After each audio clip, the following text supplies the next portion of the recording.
Close your eyes and imagine you're standing in the middle of the Mojave Desert in 1945.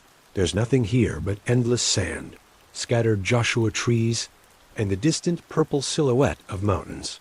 The air is dry, the silence is complete, and this barren wasteland seems like the last place on earth anyone would build a dream. But one man stood exactly where you're standing now, looked out at this emptiness, and saw something no one else could see. He saw the future. He saw neon lights stretching toward the stars. He saw elegant hotels rising from the sand. He saw millions of people coming to lose their money and find their fantasies. That man was Benjamin Bugsy Siegel, and tonight we're going to follow his incredible journey from the gritty streets of Brooklyn to this desert, where he would create modern Las Vegas, and where his own story would come to a violent end. But first, let me ask you something. Where are you right now as you listen to this? Are you tucked into bed, letting the day's stress melt away? I read every single one, and if you love deep dive true crime storytelling like this, hit subscribe so you don't miss the next drop. Give this video a like and share it with someone who thinks they know everything about the mob. Picture this: Williamsburg, Brooklyn, 1906. The smell of coal smoke and fresh bread mingles in the narrow streets. Pushcart vendors call out in accents thick with the old country, while children dart between the legs of adults carrying their daily burdens. The tenement buildings rise like canyon walls, blocking out much of the sky, creating a world of shadows and whispered dreams. In one of these crowded buildings, on February 28, 1906, a boy is born who will someday transform the American landscape. His parents, Max and Jenny Siegel, hold their newborn son and name him Benjamin. They have no way of knowing that this child, born into poverty and obscurity, will one day build palaces in the desert and change the course of American entertainment forever. As young Benjamin walked those Brooklyn streets, learning lessons that would shape his destiny, let your own breathing slow and deepen. We're going to follow him from boy to man, from dreamer to builder, and there's no rush. Time moves differently in the dark hours, doesn't it? The Siegel family lived in a 3-room apartment that they shared with 2 other families. Max worked when he could find work, moving from job to job, sometimes in a factory, sometimes selling goods from a cart. Always struggling to keep food on the table, Jenny took in sewing, her fingers working by lamplight long into the night, the steady rhythm of her needle creating a lullaby that would follow Benjamin into his dreams. In those days, Brooklyn was a place where survival meant learning to be tougher than the next person. Young Benjamin learned this lesson early and well. He was a beautiful child. Those who knew him always remembered this, with thick dark hair and striking blue, eyes that seemed to see more than a child should see. But beauty could be a liability in the harsh world of immigrant Brooklyn, where showing weakness invited predators. Benjamin learned to fight before he learned to read properly. He learned that respect came not from being liked, but from being feared. He learned that the world was divided between those who took and those who were taken from. And he made an early decision about which side he wanted to be on. But here's what made Benjamin different from the countless other tough kids. Growing up in those same streets, he had imagination. While other boys fought over scraps and territory that extended maybe 3 blocks in any direction, Benjamin looked beyond the tenements and dreamed of something bigger. He would stand on the roof of his building and stare out toward Manhattan, watching the lights twinkle in the distance like earthbound stars. And he would picture himself not just visiting that glittering world, but owning pieces of it. The first time Benjamin Siegel killed someone, he was 14 years old. The older boys had been hassling his younger sister, making crude comments and following her home from school. Benjamin waited for the ringleader after dark, cornered him in an alley, and beat him to death with a piece of broken concrete. When the police came around asking questions, nobody had seen anything. Nobody knew anything. This was the code of the streets, and Benjamin had just graduated to a different level of that world. But let's not dwell on the violence just yet. Those moments came and went quickly in Benjamin's life, sharp and brutal as winter lightning.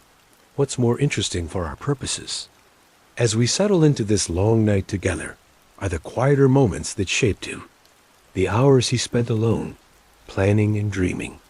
The way he watched and learned from every person he encountered, filing away information about human nature that would serve him all his life. In 1918, when Benjamin was 12, he met a boy who would change the trajectory of his entire existence. Meyer Lansky was small and slight, where Benjamin was tall and broad.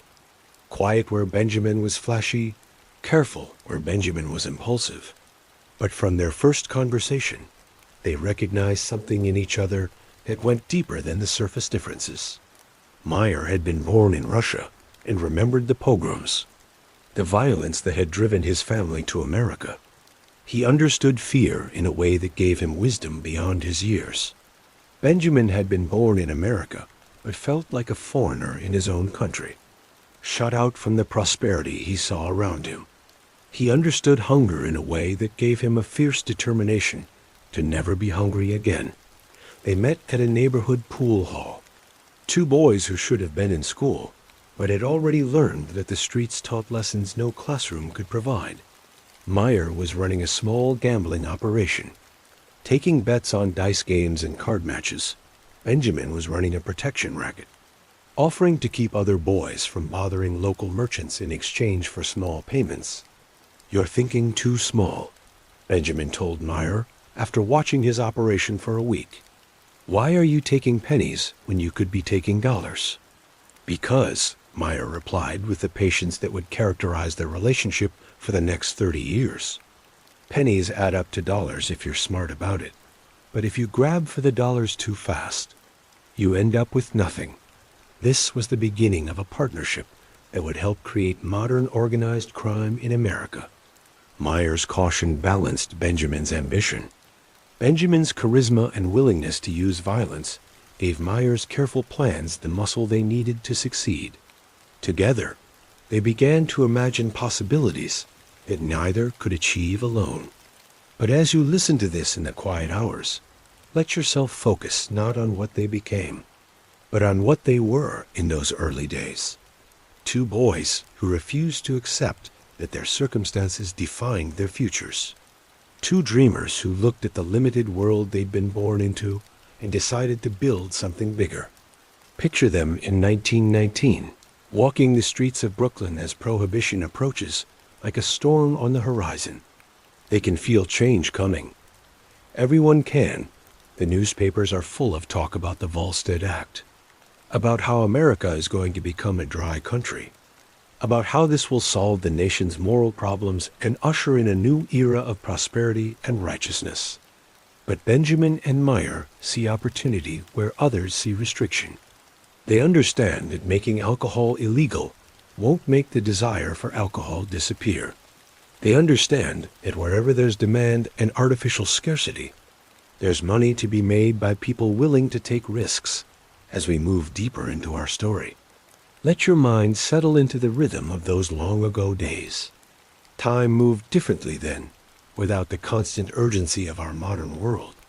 People had patience for longer conversations, longer relationships, longer plans. This was a world where a handshake could bind a man for life, where reputation mattered more than quick profits, where building something that would last was considered more important than grabbing whatever you could get. Benjamin was 17 when Prohibition officially began on January 17, 1920. By then he and Meyer had already been planning for months.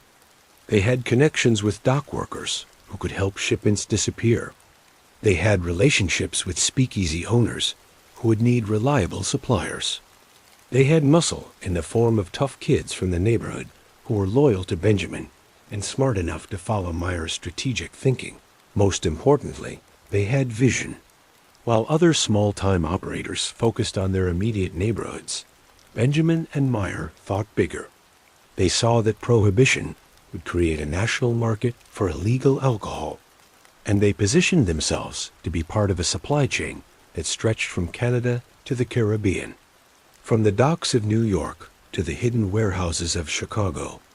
The first shipment of Canadian whiskey that Benjamin and Meyer smuggled into Brooklyn was only 12 cases, hidden in a truck carrying vegetables from a farm on Long Island.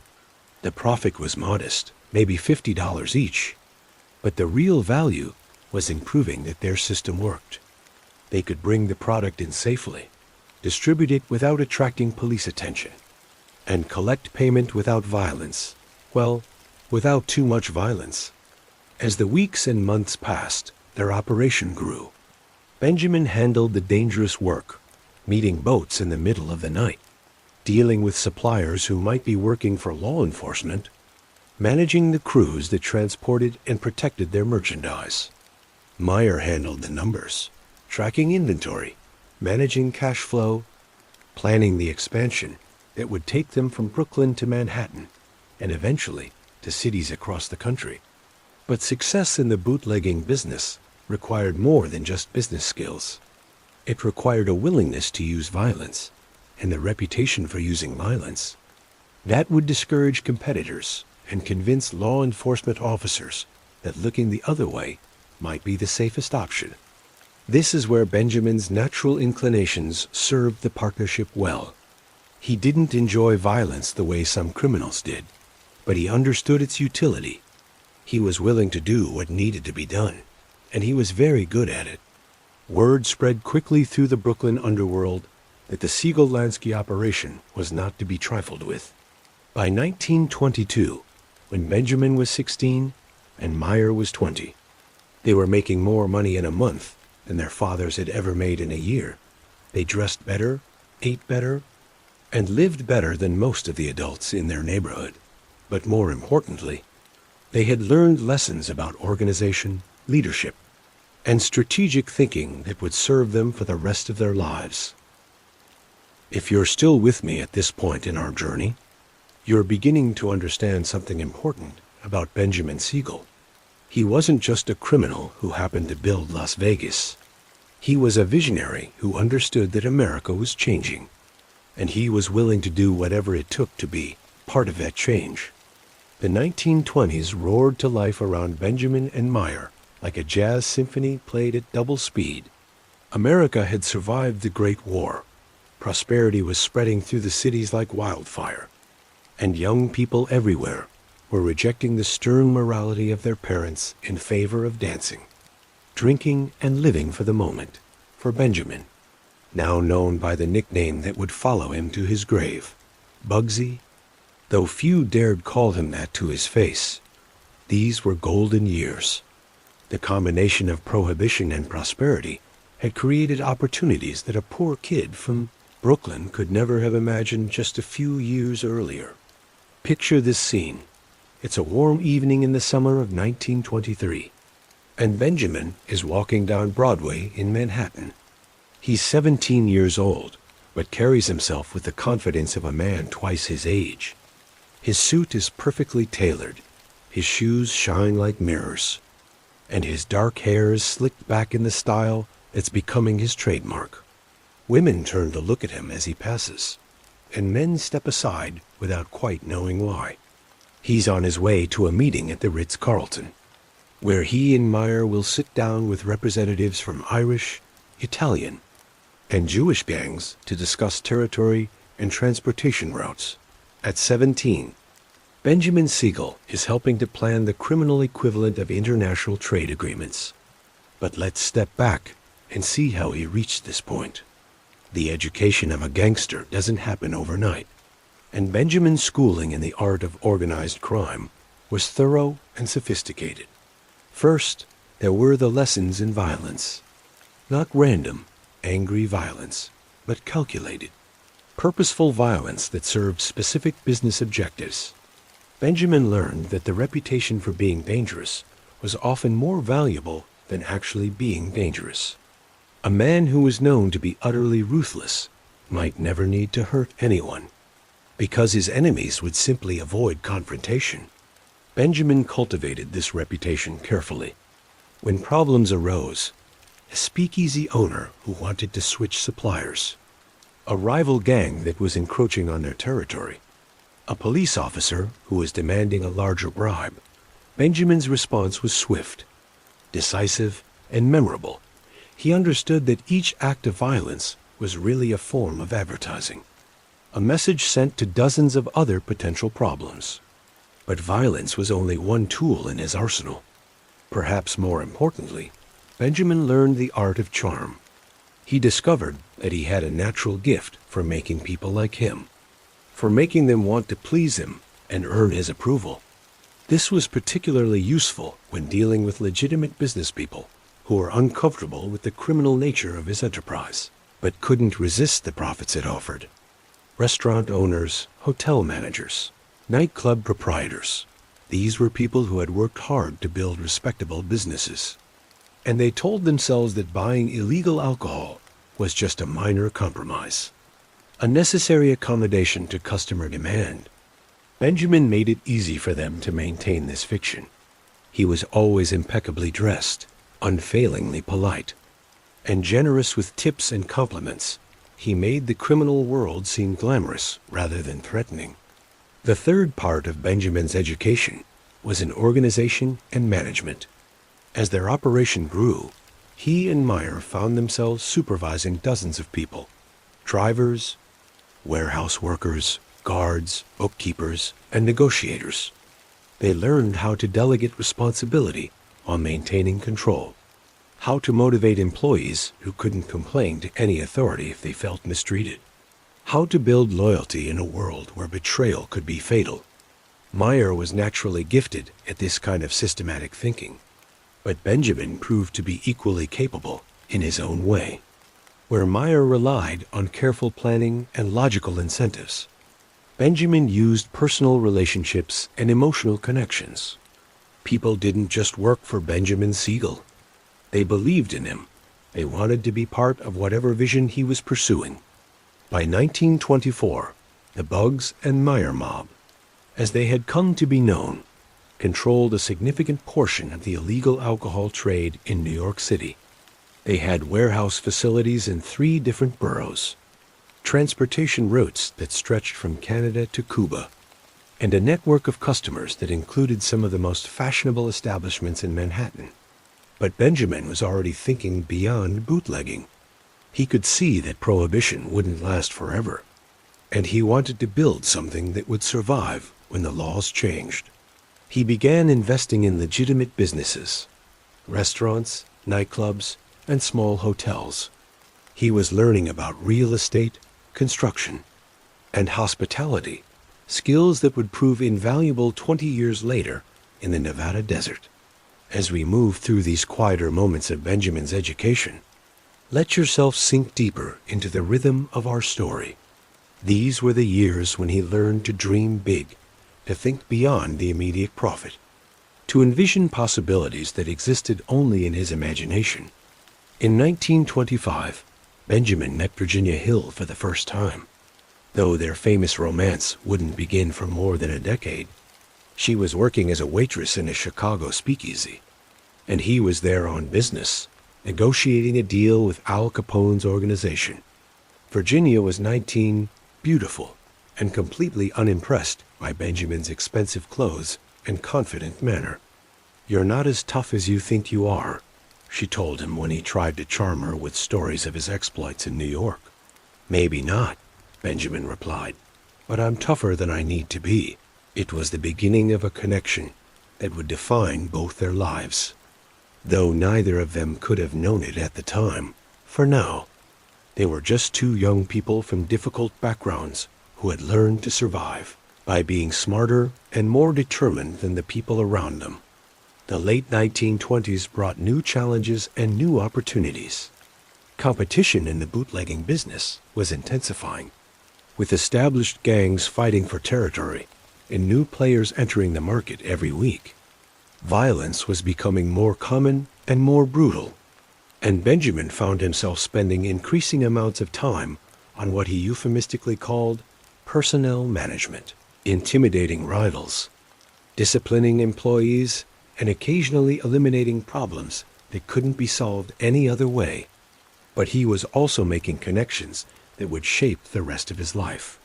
Through Meyer's careful cultivation of relationships with successful criminals across the country, Benjamin met Lucky Luciano, Frank Kostlow, Joe Adonis, and Dutch Schultz.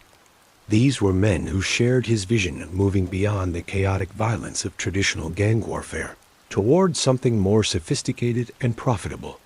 They talked about creating a national syndicate, a loose confederation of criminal organizations that would coordinate rather than compete, that would resolve disputes through negotiation rather than warfare, that would operate with the efficiency of legitimate corporations while maintaining the ruthlessness that made them effective.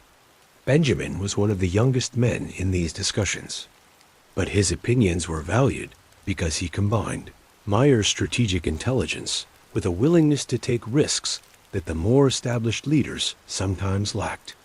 He was also geographically mobile in a way that many of his colleagues were not, comfortable traveling between cities and adapting to local conditions.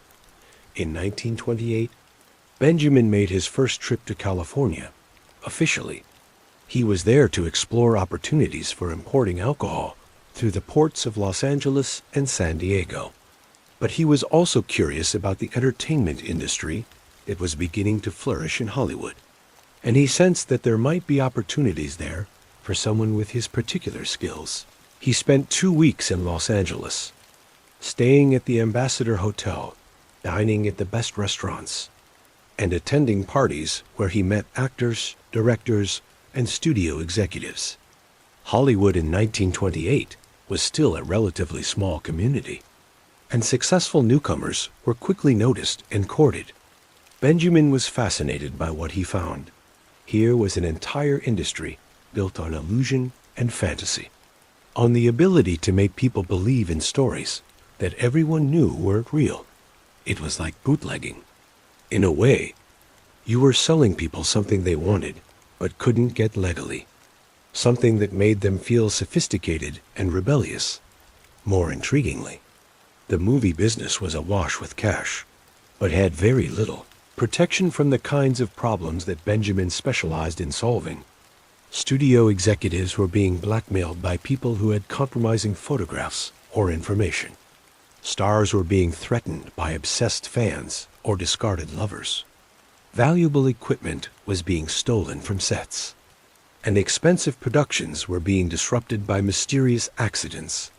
Benjamin saw immediately that there was a role for him in this world, not as a criminal, but as a problem solver, a man who could provide security and discretion for people who had both money and secrets to protect.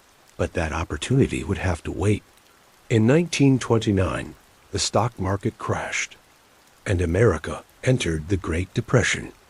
The era of easy money and endless prosperity was over, at least for most people, but for those in the bootlegging business, the economic crisis actually created new opportunities. As legitimate businesses failed and millions of people lost their jobs, the market for cheap alcohol and illegal gambling expanded dramatically. People who were losing their homes and their hopes still wanted occasional escape from their misery, and they couldn't be too particular about where that escape came from. Benjamin and Meyer adapted quickly to the new economic realities. They shifted some of their operations from expensive imported liquor to locally produced rot gut that could be sold at lower prices to a broader customer base. They expanded into numbers running and illegal gambling, services that were in even greater demand during hard economic times. But they also began preparing for the end of Prohibition, which was clearly coming.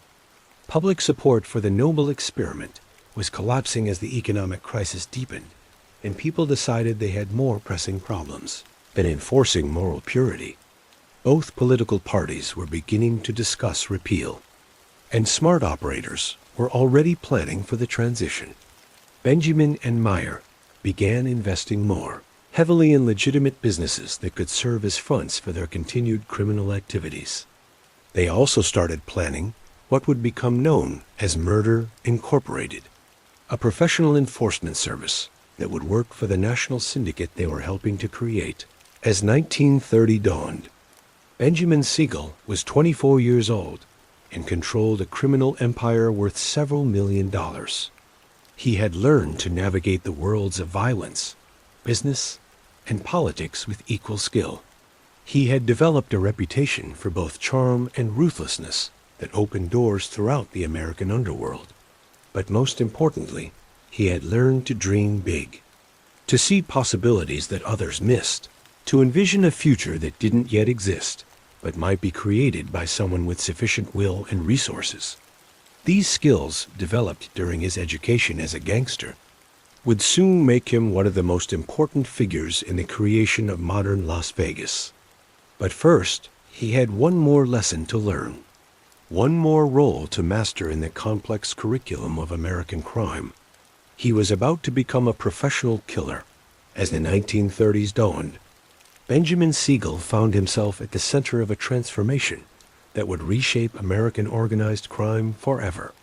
The chaotic violence of the Prohibition era was giving way to something more systematic, more businesslike, and in many ways more terrifying. Picture this. It's a cold January evening in 1931, and Benjamin is sitting in a private dining room at Radnor's restaurant on the Lower East Side. Around the table are some of the most powerful criminal leaders in America: Lucky Luciano, Meyer Lansky, Frank Costello, Joe Adonis, Dutch Schultz, and several others. They're discussing the formation of what will become known as the National Crime Syndicate, a loose confederation of criminal organizations that will coordinate their activities and resolve disputes without the costly gang wars that had marked the previous decade. The conversation is conducted in quiet voices.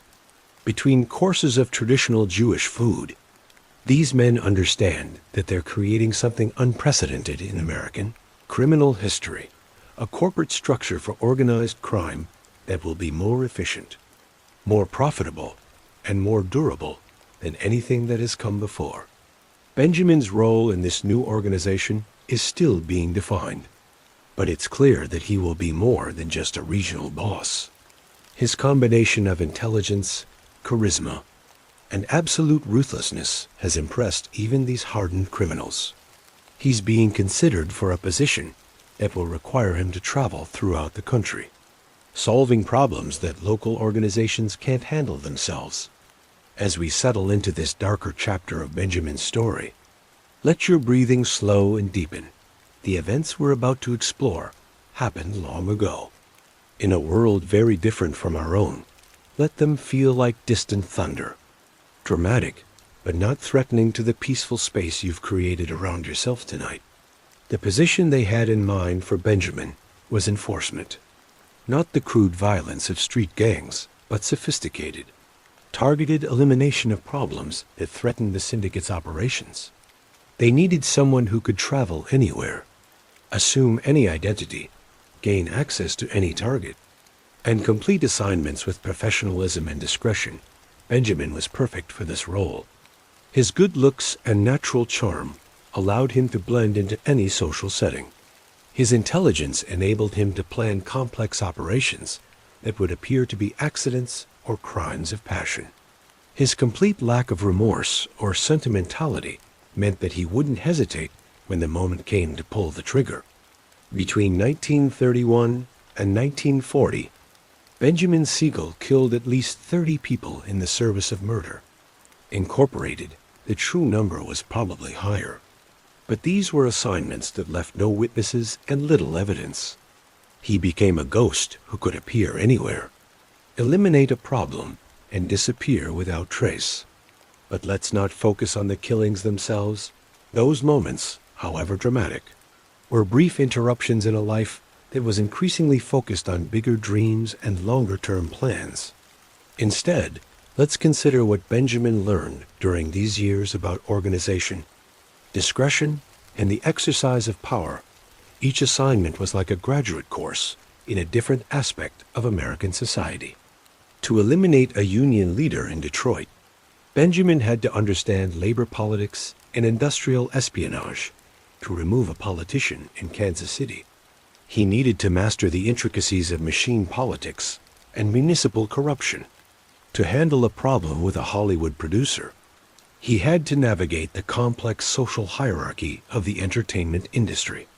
These experiences gave Benjamin an education in American culture that few people of his background ever received.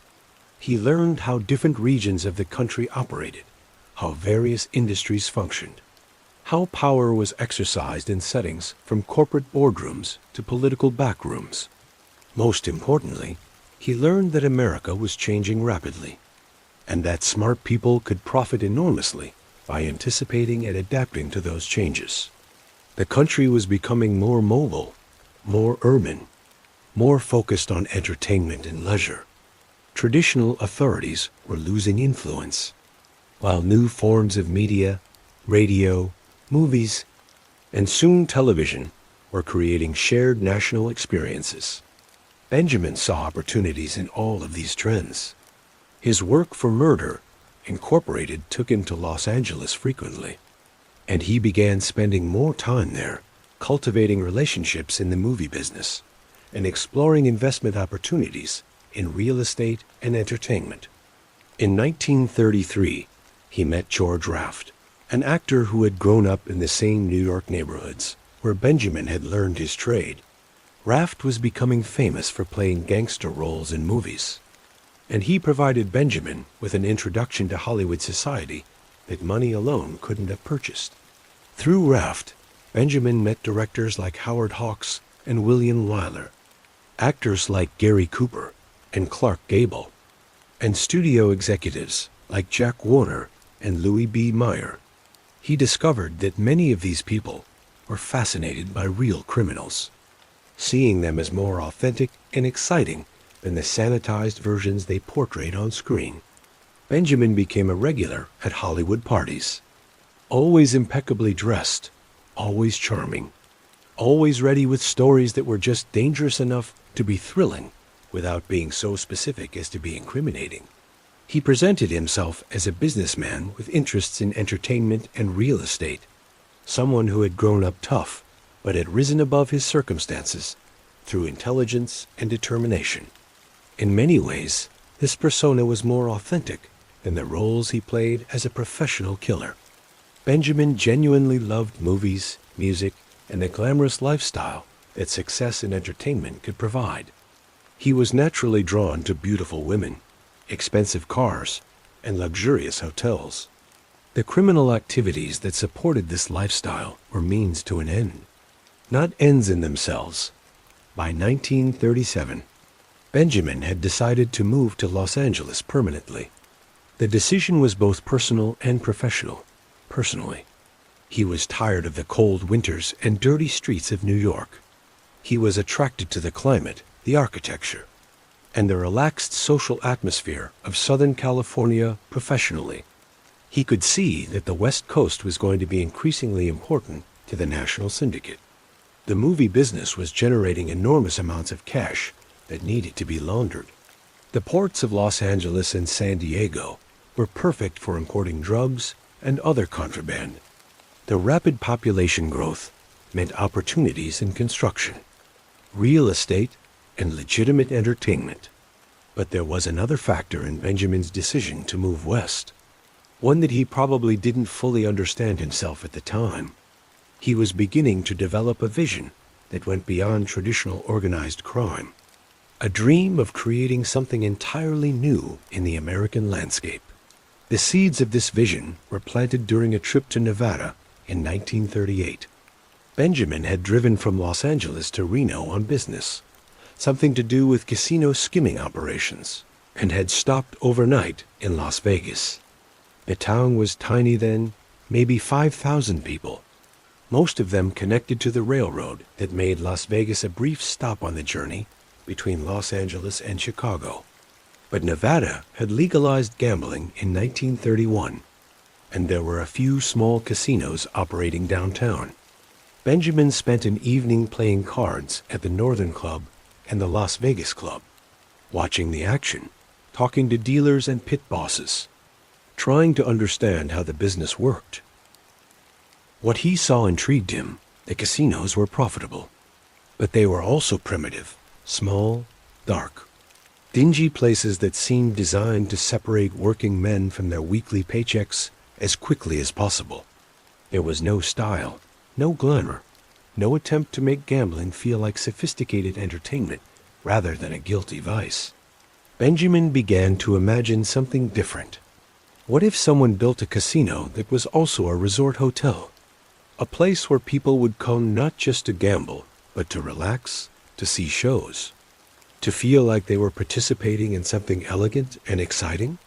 What if gambling could be packaged as part of a vacation experience, something that middle-class people could enjoy without feeling ashamed?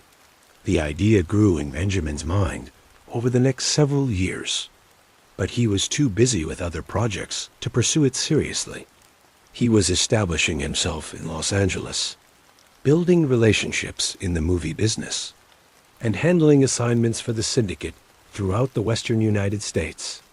He was also falling in love. In 1939, at a party in Beverly Hills, Benjamin met Virginia Hill again. She had moved to Hollywood and was working as a hostess at various nightclubs, using her beauty and intelligence to navigate the complex social world of entertainment, industry parties, and gambling establishments. Virginia was no longer the unimpressed waitress Benjamin had met in Chicago 14 years earlier.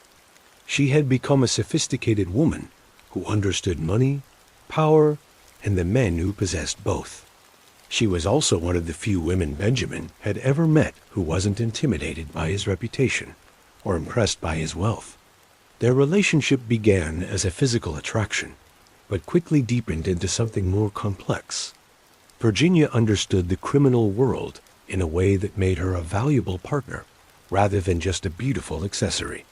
She could accompany Benjamin to business meetings, charm information out of potential allies or enemies, and provide emotional support during the increasingly stressful periods when his various enterprises faced problems. But she was also expensive, temperamental, and completely unwilling to be controlled or managed the way Benjamin was accustomed to controlling other people in his life. Their relationship was passionate, turbulent, and ultimately destructive. But it was also one of the few genuine emotional connections Benjamin ever made with another human being. As the 1930s ended and America began preparing for another world war, Benjamin Siegel found himself in a unique position. He was 33 years old, wealthy, successful, and connected to powerful people in both criminal and legitimate businesses. He had survived the transition from Prohibition to repeal, from the boom of the 1920s to the Depression of the 1930s, from the chaos of early organized crime to the sophisticated operations of the national syndicate. Most importantly, he had developed a vision that would soon transform the American entertainment landscape. The dream of Las Vegas was taking shape in his mind. Fed by his experiences in Hollywood, his observations of American leisure culture, and his understanding of how to make money by giving people what they wanted but couldn't get elsewhere. But first, he would have to navigate the changes that World War II would bring to America and to the criminal enterprises that had made him rich and powerful. The world was changing again, and Benjamin Siegel was preparing to change with it. As we transition from this darker chapter of Benjamin's story to the golden years that followed, let your mind settle into the rhythm of those bygone days. The violence and criminality were real, but they were also part of a larger American story about ambition, transformation, and the relentless pursuit of dreams that seemed impossible until someone made them real. If you're listening in the small hours, you know there's something magical about this time. It's when the real stories get told, when we have time for the details that matter. Bugsy understood this. He knew that the biggest dreams need the quiet hours to grow. Picture this. It's March 1937, and Benjamin Siegel is driving west across America in a custom Cadillac Fleetwood, the desert highway stretching endlessly before him like a promise of reinvention. He's leaving behind the crowded streets and cold winters of New York for for the palm trees and perpetual sunshine of Los Angeles. At 31, he's wealthy beyond the dreams of most men his age. But more importantly, he's beginning to understand that real success isn't just about money. It's about creating something that outlasts your own lifetime. The drive from New York to Los Angeles in 1937 took nearly a week, and Benjamin used every mile to think about his future. The America rolling past his windows was a country in transition. The Great Depression was finally loosening its grip. New technologies were changing how people lived and worked, and there was a sense that anything might be possible for those bold enough to seize the opportunities. As Benjamin crossed from the industrial landscapes of the East to the agricultural plains of the Midwest to the mountain vistas of the West, he was also crossing from one version of himself to another.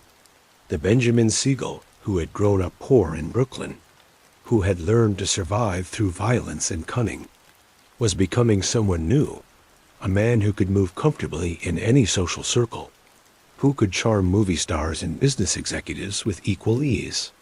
But let's not get ahead of ourselves. The transformation didn't happen overnight, and there were plenty of obstacles along the way. Let yourself settle into the rhythm of this longer story. The way Benjamin himself had to be patient as his larger dreams slowly took shape. When Benjamin arrived in Los Angeles, he initially stayed at the Ambassador Hotel on Wilshire Boulevard, the same hotel where he'd stayed during his brief visit in 1928. But now he wasn't a tourist or a temporary visitor. He was moving to Los Angeles permanently, and he needed to establish himself as someone who belonged in this sun-soaked city of dreams and illusions. His first priority was finding the right place to live. Benjamin understood that in Los Angeles, perhaps more than anywhere else, where you lived determined how you were perceived and what opportunities were available to you.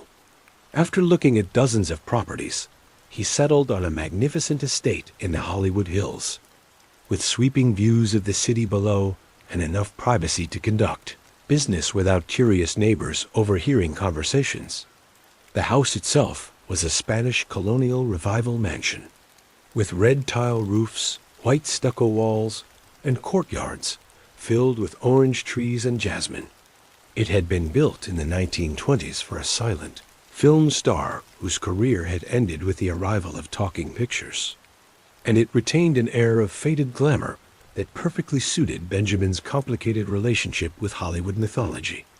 Benjamin spent months renovating the property, installing security systems, soundproofing certain rooms, and creating what he privately called entertainment spaces, areas where he could host parties for movie industry contacts, conduct business meetings with syndicate associates, and pursue his growing collection of beautiful women who were drawn to his combination of danger and sophistication.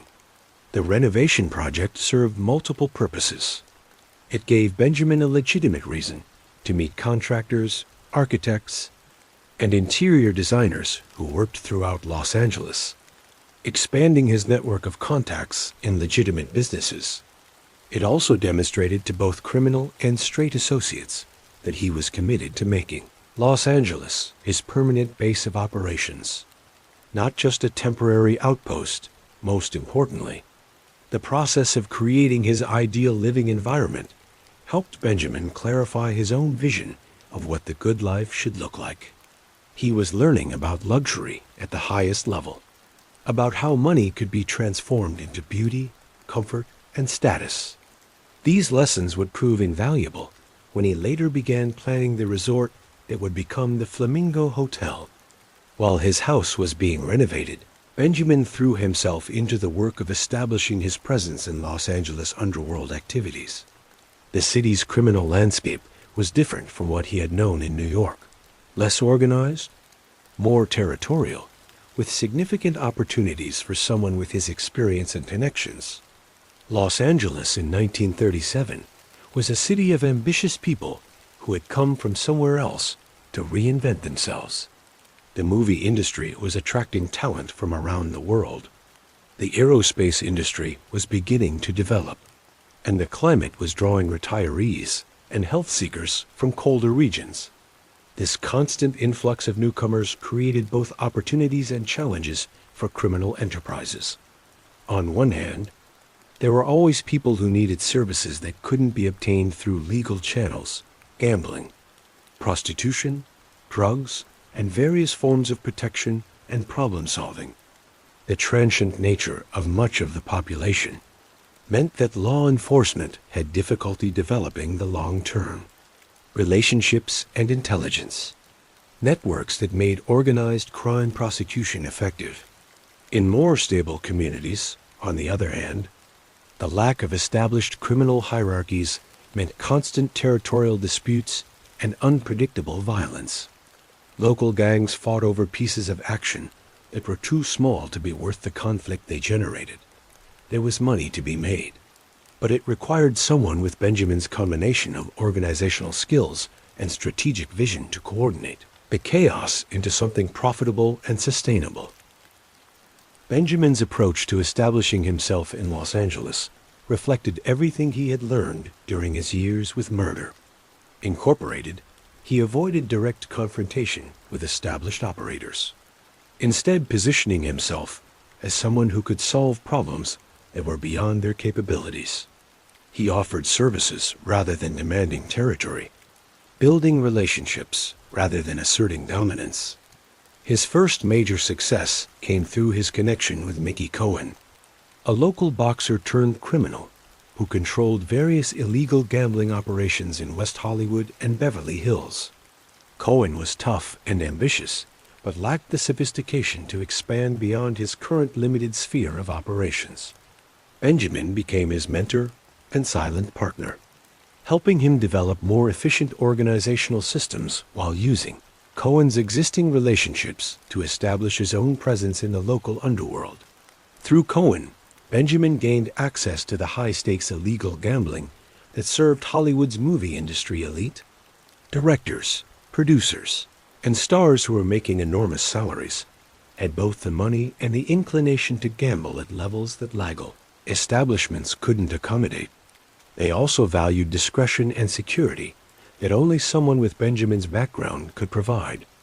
Benjamin discovered that many of Hollywood's biggest names were also interested in legitimate business investments that could provide tax advantages and long-term financial security. His growing reputation as someone who could make complicated deals happen quietly and efficiently made him a valuable intermediary for these transactions. By the end of 1937, Benjamin was earning money from multiple sources: traditional criminal enterprises like gambling and bootlegging, legitimate businesses like restaurants and nightclubs, and various forms of financial consulting for people who needed to move money without attracting attention from tax authorities or estranged spouses. But his most important achievement during this period was social rather than financial.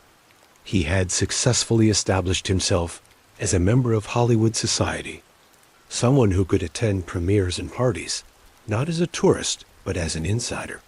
This required more than just money.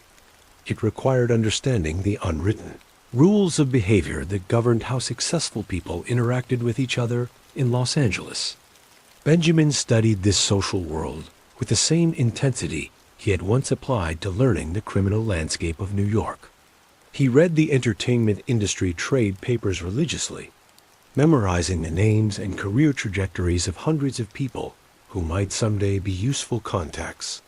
He learned which restaurants were fashionable, which nightclubs attracted the right crowds, which charity events provided opportunities to meet powerful people in relaxed settings. Most challenging of all, he learned how to present his criminal background in a way that made it seem romantic rather than threatening. In Hollywood, there was always interest in people with colorful pasts. As long as those pasts were safely in the past and attractively packaged, Benjamin became skilled at telling stories about his New York experiences that suggested danger and excitement without providing specific details that might compromise ongoing operations. The key to his success in this balancing act was his genuine appreciation for the legitimate aspects of Hollywood culture. Benjamin truly enjoyed movies, music, and the company of creative people. His enthusiasm was authentic, which made his charm more convincing than it would have been if he were simply manipulating people for business purposes. In 1938, Benjamin met Jean Harlow at a party celebrating the premiere of Saratoga. Harlow was at the peak of her fame, the platinum blonde bombshell who had redefined what movie stardom could look like. She was also intelligent, funny, and completely unimpressed by most of the men who pursued her. Benjamin and Harlow began a relationship that was both romantic and strategic. For Benjamin, being seen with one of Hollywood's biggest stars elevated his status and provided access to social circles that might otherwise have remained close to him. For Harlow, Benjamin represented something different from the typical Hollywood men she knew. He was genuinely powerful in a way that didn't depend on studio politics or box office receipts. Their relationship lasted only 6 months before Harlow's sudden death from kidney failure, but it established Benjamin as someone who operated at the highest levels of Hollywood society. The other women he dated afterward, actresses, models, and socialites, knew that he had been considered worthy of Jean Harlow's attention, and that knowledge opened doors that money alone couldn't have unlocked. But even as Benjamin was enjoying his success in Los Angeles, he was already planning the next phase of his expansion westward. During a business trip to San Francisco in late 1938, he made another stop in Las Vegas, and what he found there convinced him that his earlier intuition about the city's potential had been correct. Las Vegas had grown slightly since his first visit, but it was still essentially a railroad town with a few small casinos and a population that swelled temporarily whenever major construction projects brought in outside workers. What had changed was Benjamin's understanding of American leisure culture and his confidence in his ability to create something entirely new. He spent 3 days in Las Vegas, staying at the hotel packed downtown, playing in the small casinos, and driving around the surrounding desert. He visited the construction site of Boulder Dam, where he watched thousands of workers transforming the Colorado River into a source of electrical power that would eventually light cities throughout the Southwest. The dam project convinced Benjamin that Las Vegas was positioned to benefit from the rapid growth that was coming to the entire region. Los Angeles was expanding in all directions. Phoenix was growing from a small desert town into a significant city, and the federal government was investing heavily in military facilities throughout the Southwest as war clouds gathered in Europe. But more than economic factors, Benjamin was drawn to the symbolic possibilities of building something in the desert. There was something appealing about the idea of creating luxury and entertainment in a place where nature provided neither, of bringing sophistication to a landscape that had been unchanged for thousands of years. As he drove back to Los Angeles through the Mojave Desert, Benjamin began to envision not just a casino, but an entire resort complex that would redefine what gambling could be in America. Instead of the dark, seedy establishments that currently dominated the industry, he imagined something that resembled the luxury hotels he had stayed in during his travels, elegant, comfortable, and designed to make guests feel sophisticated rather than guilty about their entertainment choices. The vision was still vague in 1938, more of a feeling than a specific plan, but it was growing stronger. Fed by Benjamin's increasing confidence in his ability to bridge the gap between criminal enterprises and legitimate businesses, between the underground economy and mainstream American culture. As 1939 began, Benjamin Siegel found himself in a unique position. He was only 33 years old, but he had already achieved more success than most people manage in a lifetime. He was wealthy, well-connected, and established in one of America's most glamorous cities. He had the respect of criminals, the friendship of movie stars, and the attention of beautiful women.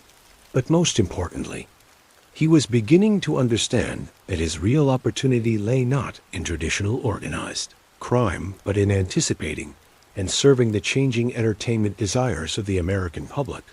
The country was becoming more prosperous, more mobile, and more interested in leisure activities that previous generations had considered frivolous or immoral. Benjamin was positioning himself to profit from these changes, but he was also preparing to shape them. The man who had learned to dream big on the streets of Brooklyn was getting ready to build something in the Nevada desert that would change American culture forever. As we move deeper into Benjamin's golden years in Los Angeles, let your breathing settle into the slow rhythm of those sun-drenched days. This was a time when dreams seemed achievable, when the future felt full of possibility, when a man with sufficient vision and determination could literally reshape the landscape to match his imagination. The early 1940s brought changes to America that would reshape the country's economic and social landscape forever. World War II was drawing the United States into a global conflict that would require unprecedented mobilization of resources and people. For most Americans, this meant sacrifice, uncertainty, and the postponement of personal dreams in favor of national necessity. But for Benjamin Siegel, the war years represented an acceleration of trends that he had already identified and positioned himself to exploit. The massive movement of people, soldiers training at bases throughout the Southwest, defense workers relocating to take jobs in aircraft factories and shipyards, families following opportunities wherever they might lead, was creating demand for entertainment and services in places that had never experienced such prosperity. Picture Benjamin in his Hollywood Hills mansion on a warm evening in early 1941, hosting a dinner party for 20 guests who represent the intersection of entertainment, business, and politics that defines wartime Los Angeles. The guest list includes movie producers who are beginning to make training films for the military, defense contractors who are building the aircraft that will win the war in the Pacific, and politicians who are managing the complex logistics of a democracy gearing up for global conflict. The conversation flows easily between business and pleasure, between patriotic rhetoric and practical concerns about profit margins. Benjamin moves through the gathering like a gracious host, ensuring that everyone feels welcomed and important, facilitating introductions between people who might be useful to each other, and absorbing information about opportunities that are emerging from the wartime economic boom. But let's step back from this specific evening to consider the larger patterns that Benjamin was observing and the conclusions he was drawing about America's future. The most obvious change was the acceleration of westward migration. California's population was growing by thousands of people every month. As defense industries offered high-paying jobs to workers from the Midwest and South, these new residents had more disposable income than they had ever possessed, and they were living far from the social constraints of the communities where they had grown up. Benjamin understood that people in transition, whether geographical, economic, or social, were particularly interested in entertainment experiences that would help them define their new identities.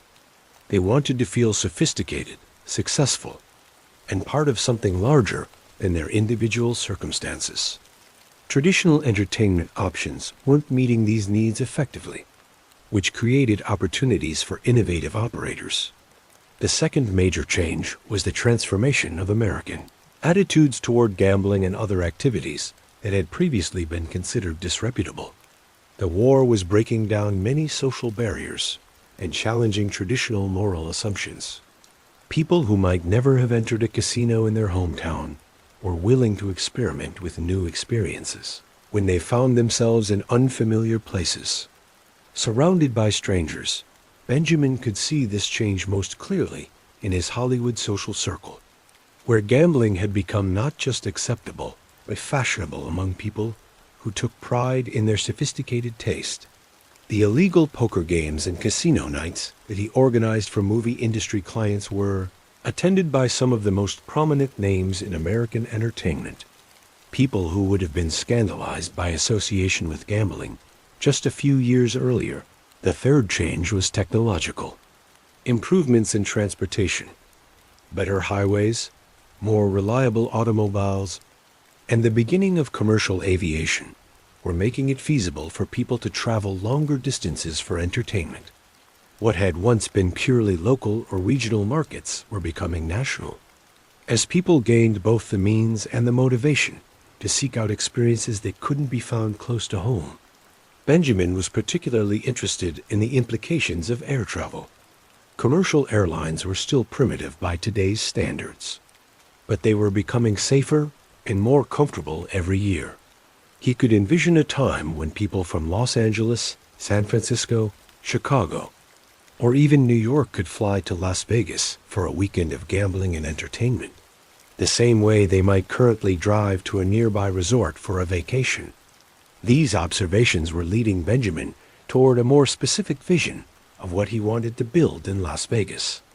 Instead of simply operating another casino, he began to imagine creating an entirely new category of entertainment destination, a place that would combine the excitement of gambling with the luxury of a first-class resort hotel, the sophistication of a Manhattan nightclub with the exotic appeal of a desert oasis.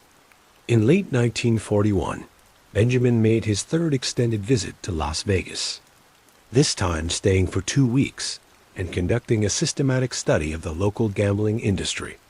He played in all the existing casinos, talked to dealers and pit bosses about how the games were managed, interviewed hotel operators about occupancy rates and customer demographics, and spent long hours walking through the desert, trying to envision how the landscape might be transformed. What he found confirmed his growing conviction that Las Vegas was ripe for revolutionary change. The existing casinos were profitable but primitive, designed to serve a local market of railroad workers, ranchers, and construction crews. There was no attempt to create an elegant atmosphere or to make gambling feel like sophisticated entertainment. The hotels were adequate for traveling salesmen and tourists passing through on their way to California, but they offered none of the luxury amenities that would attract people to make Las Vegas itself a destination. The restaurants served basic American food. The entertainment was limited to occasional variety shows, and there was no attempt to create the kind of total entertainment experience that Benjamin had observed in the better nightclubs of Los Angeles and New York. Most importantly, Benjamin realized that none of the current operators were thinking beyond their immediate market. They were content to serve the existing demand without considering how that demand might be expanded or elevated. This short-sightedness created an enormous opportunity for someone with Benjamin's vision and resources. During this visit, Benjamin also began to understand the unique advantages that Nevada offered to someone planning a large-scale entertainment enterprise. The state's liberal gambling laws were obviously crucial, but there were other factors that made Nevada attractive to legitimate businesses as well as criminal enterprises. Nevada had no corporate income tax, no personal income tax, and minimal regulations governing business operations. The state government was small, efficient, and generally friendly to enterprises that provided employment and tax revenue. Land was cheap and plentiful, labor costs were low, and there were few existing stakeholders who might oppose large-scale development projects. Perhaps most importantly, Nevada's legal and political establishment was pragmatic rather than moralistic about gambling and other activities that were illegal in most other states. Public officials understood that tourism and entertainment were likely to be major sources of economic growth, and they were willing to work with operators who could bring investment capital and job opportunities to the state. Benjamin returned to Los Angeles in December 1941 with a much clearer sense of what he wanted to accomplish in Las Vegas. But before he could begin serious planning for his resort project, he was interrupted by events that no one could have predicted. On December 7, 1941, Japanese aircraft attacked Pearl Harbor, and the United States entered World War II for the next 4 years. American resources and attention would be focused on winning a global conflict that threatened the survival of democracy itself. But rather than abandoning his Las Vegas plans, Benjamin found that the war created new opportunities to advance his project. Defense spending was pouring into Nevada as the federal government built military bases and defense plants throughout the state. The population was growing rapidly, and workers with steady paychecks were looking for entertainment options that didn't exist. More importantly, the war economy was generating enormous profits for people who were positioned to take advantage of government contracts. Defense jobs and wartime shortages. Benjamin's various legitimate and illegitimate enterprises were all benefiting from the economic boom, giving him access to capital that would be essential for his Las Vegas project. Benjamin also realized that the war was accelerating many of the social changes that he had identified as favorable to his resort concept. People were more mobile, more willing to experiment with new experiences, and less constrained by traditional moral attitudes. The shared experience of wartime sacrifice was creating a national culture that valued entertainment and pleasure as rewards for patriotic service. In 1943, Benjamin made his first serious attempt to acquire land for his Las Vegas resort. Working through intermediaries to avoid attracting attention to his plans, he negotiated options on several hundred acres of desert land just south of the existing Las Vegas city limits. The location was far enough from downtown to allow for large-scale construction without interference from existing businesses, but close enough to benefit from the infrastructure and labor pool that the city provided. The land acquisition process taught Benjamin valuable lessons about Nevada politics and business practices. He learned which local officials needed to be consulted, which lawyers and accountants could be trusted with sensitive information, and which construction contractors had the experience and discretion necessary for his project. He also began developing relationships with legitimate business leaders who could provide credibility and political protection for his resort. These included bankers who could help with financing, architects who could design the kind of elegant facilities he envisioned, and entertainment industry contacts who could provide the shows and celebrity appearances that would attract national attention.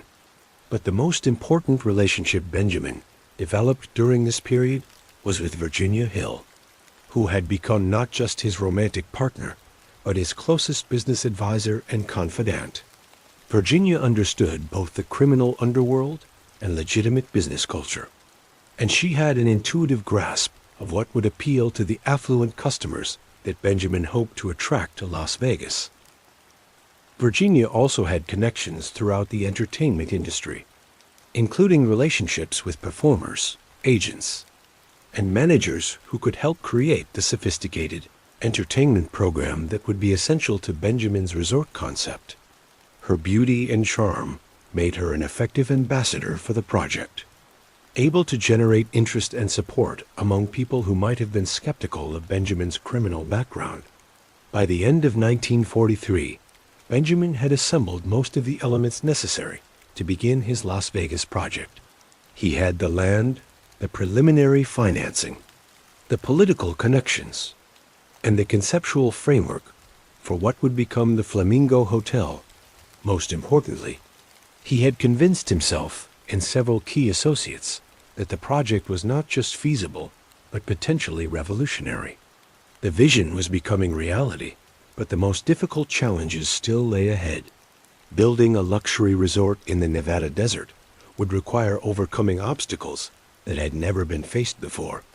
The project would test every skill Benjamin had acquired during his criminal career and his years in Hollywood society. As we move toward the climactic phase of Benjamin's story, let yourself settle deeper into the comfortable rhythm of these long-ago dreams and plans.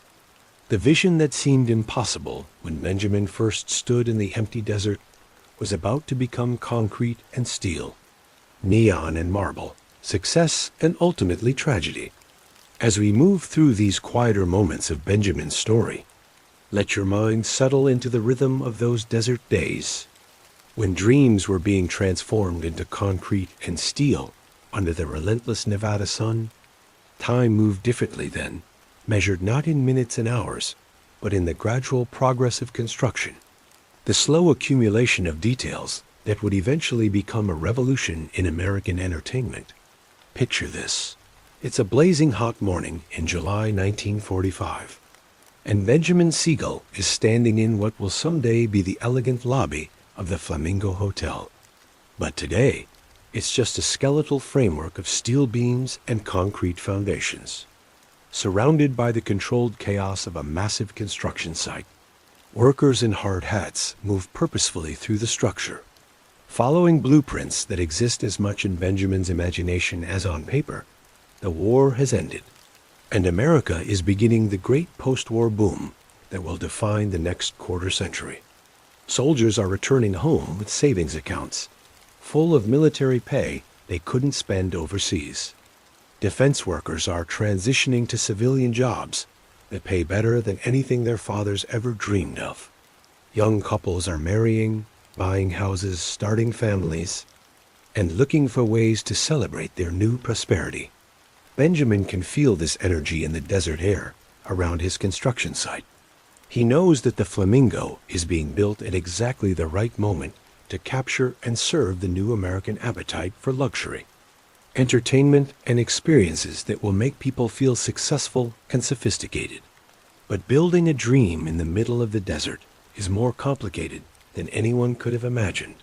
Every aspect of the project requires solutions that have never been attempted before. Water must be brought in from distant sources. Electrical systems must be designed to handle the massive air conditioning loads necessary to keep the hotel comfortable in the Nevada heat. Materials and skilled workers must be transported hundreds of miles across difficult terrain. The construction process becomes a masterclass in problem solving, logistics, and leadership. Benjamin finds himself learning about architecture, engineering, interior design, landscaping, and dozens of other specialties that he never needed during his criminal career. He spends his days moving between meetings with contractors, suppliers, and craftsmen, making decisions that will determine whether his vision becomes reality or collapses into expensive failure. Let yourself imagine the scale of what Benjamin was attempting. The Flamingo was planned to include not just a casino, but a complete resort complex with 200 luxury hotel rooms, multiple restaurants, bars, and lounges, a showroom that could accommodate major entertainment acts, a swimming pool designed to rival anything in Hollywood, and landscaping that would create a tropical oasis in the middle of the Mojave Desert. Each element of the project required attention to details that most casino operators had never considered. The hotel rooms needed to be genuinely luxurious, with amenities that would satisfy guests accustomed to the best hotels in New York, Los Angeles, or Miami Beach. The restaurants needed to serve food that would meet the standards of sophisticated diners, not just the basic meals that had satisfied previous generations of Las Vegas visitors. The casino itself needed to be completely reimagined. Instead of the dark, cramped spaces that characterized existing gambling establishments, Benjamin envisioned an elegant room with high ceilings, crystal chandeliers, and carpet thick enough to muffle the sounds of conversation and slot machines. The gaming tables would be crafted from the finest woods. The chairs would be upholstered in leather, and the overall atmosphere would suggest a private club rather than a commercial gambling hall. But the most challenging aspect of the project was creating an entertainment program that would justify the Flamingo's luxury aspirations. Benjamin wanted to attract performers who could draw audiences from Los Angeles, San Francisco, and eventually from across the entire country. This meant offering salaries and working conditions that could compete with the best nightclubs and theaters in America's major cities. Virginia Hill proved invaluable in this effort. Her connections in the entertainment industry, combined with her understanding of what performers needed to be comfortable working in Las Vegas, helped Benjamin recruit acts that would have been impossible for other casino operators to attract. She also served as the Flamingo's unofficial hostess, using her charm and social skills to make visiting celebrities feel welcomed and appreciated. But success in the entertainment industry requires more than just money and connections. It requires understanding the complex relationships between performers, agents, managers, and booking agencies. It requires creating technical facilities, sound systems, lighting, staging, that will allow acts to present their best work. Most importantly, it requires building an audience that will appreciate and support sophisticated entertainment. Benjamin threw himself into this challenge with the same intensity he had once applied to organizing bootlegging operations. He studied the entertainment programs at the best hotels and nightclubs in America, learning which acts drew crowds and which ones disappointed customers.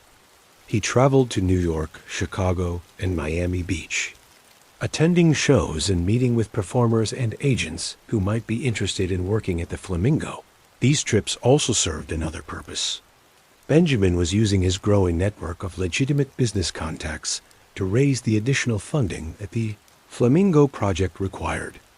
The original budget had been ambitious, but as construction progressed, it became clear that creating something truly revolutionary would cost far more than anyone had anticipated. The overruns weren't the result of waste or incompetence. They reflected Benjamin's refusal to compromise on quality. When the initial plans called for standard hotel furnishings, Benjamin insisted on custom-designed pieces that would be worthy of the world's finest resorts. When contractors suggested using conventional building materials, Benjamin demanded imported marble, rare woods, and architectural details that had never been attempted in Las Vegas. Every decision reflected Benjamin's understanding that the Flamingo had to be perfect from the moment it opened. There would be no opportunity for gradual improvement, no time to work out problems after customers began arriving. The hotel would be judged by the standards of the most sophisticated travelers in America, and it had to meet those standards immediately. But perfectionism is expensive, and by early 1946, the Flamingo's construction costs had ballooned to nearly $6 million, an enormous sum for any project, but especially for a casino in a town that most Americans had never heard of. Benjamin found himself under increasing pressure from his financial backers, particularly Meyer Lansky and the other syndicate leaders who had invested in the project. These men were accustomed to criminal enterprises that generated quick profits with relatively modest upfront investments. The Flamingo represented a new kind of operation, one that required patience and faith in long-term returns rather than immediate gratification. As the costs mounted and the opening date was repeatedly delayed, some of Benjamin's backers began to question whether he had become too ambitious for his own good. The pressure was intensified by Benjamin's complicated relationship with Virginia Hill. Their romance was passionate but turbulent, marked by dramatic fights, temporary separations, and equally dramatic reconciliations. Virginia's expensive tastes and unpredictable behavior were adding to the project's costs and creating additional stress for Benjamin, who was already struggling to manage the enormous complexity of building the Flamingo.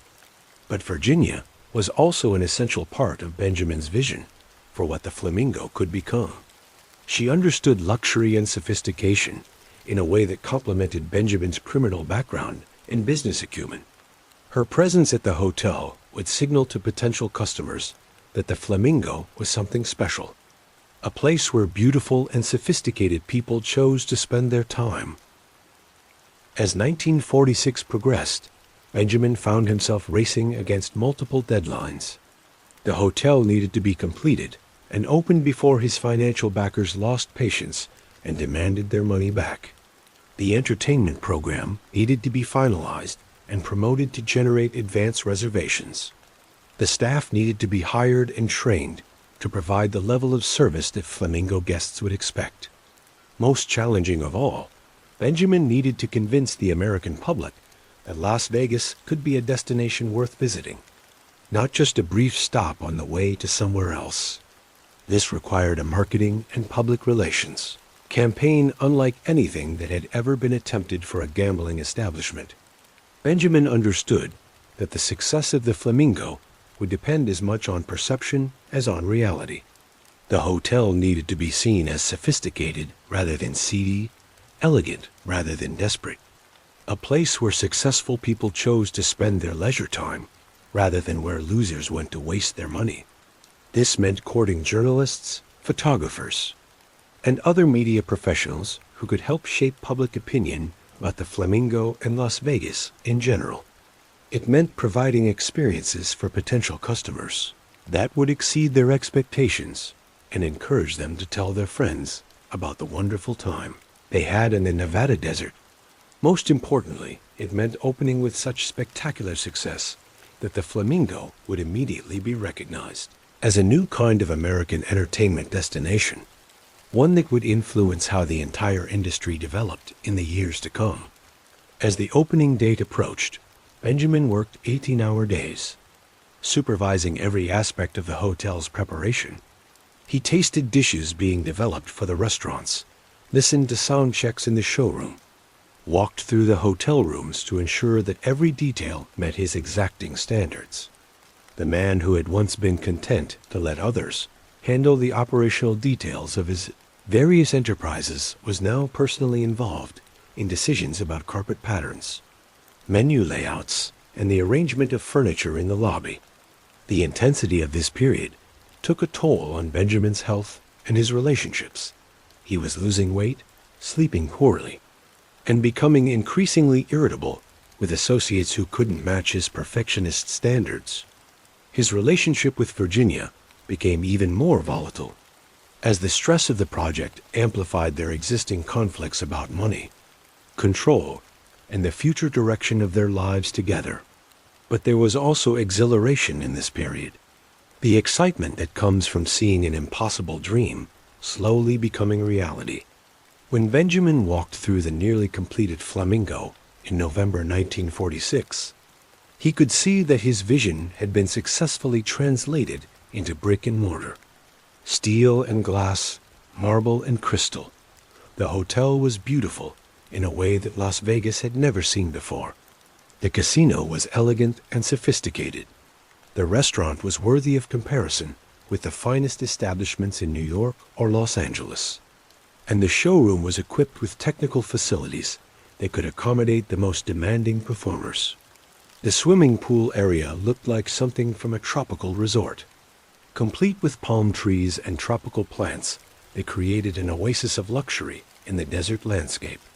As the opening approached, Benjamin knew that he had created something revolutionary.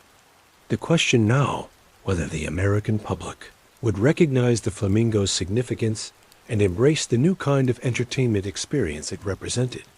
The answer to that question would determine not just the success or failure of Benjamin's most ambitious project, but the future of Las Vegas and the transformation of gambling from a disreputable vice into a mainstream form of American entertainment.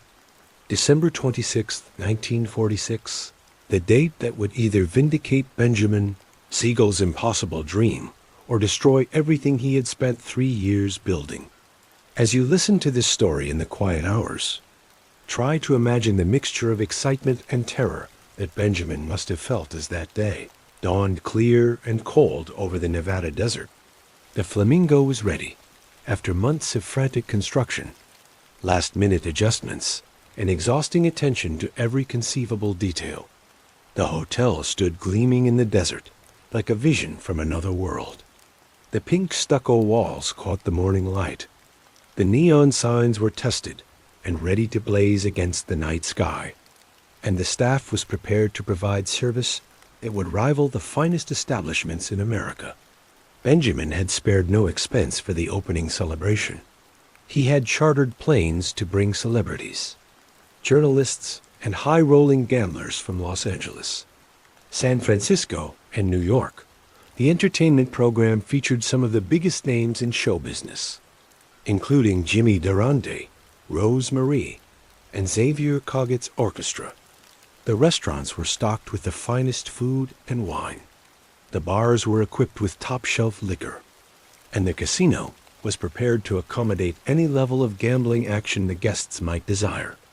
But as the afternoon wore on, Benjamin began to realize that something was going wrong. The chartered planes from Los Angeles had been grounded by bad weather.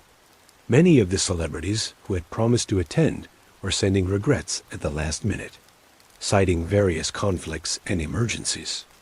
The journalists who were supposed to provide national publicity for the opening were nowhere to be seen. Even more troubling, the local Las Vegas community seemed unimpressed by the Flamingo's grandeur. The existing casino operators viewed Benjamin as an unwelcome outsider who was trying to change traditions that had served them well for years. The city's business leaders were skeptical that tourists would travel hundreds of miles to gamble and see shows when they could find both activities closer to home. By evening, it became clear that the opening night crowd would be much smaller than Benjamin had hoped. Instead of the glittering assembly of celebrities and high rollers that he had envisioned, the Flamingo's casino hosted perhaps 100 guests, many of them local curiosity seekers rather than serious gamblers. But Benjamin was determined to make the best of the situation. He moved through the casino like a gracious host, greeting every guest personally, ensuring that everyone felt welcomed and appreciated.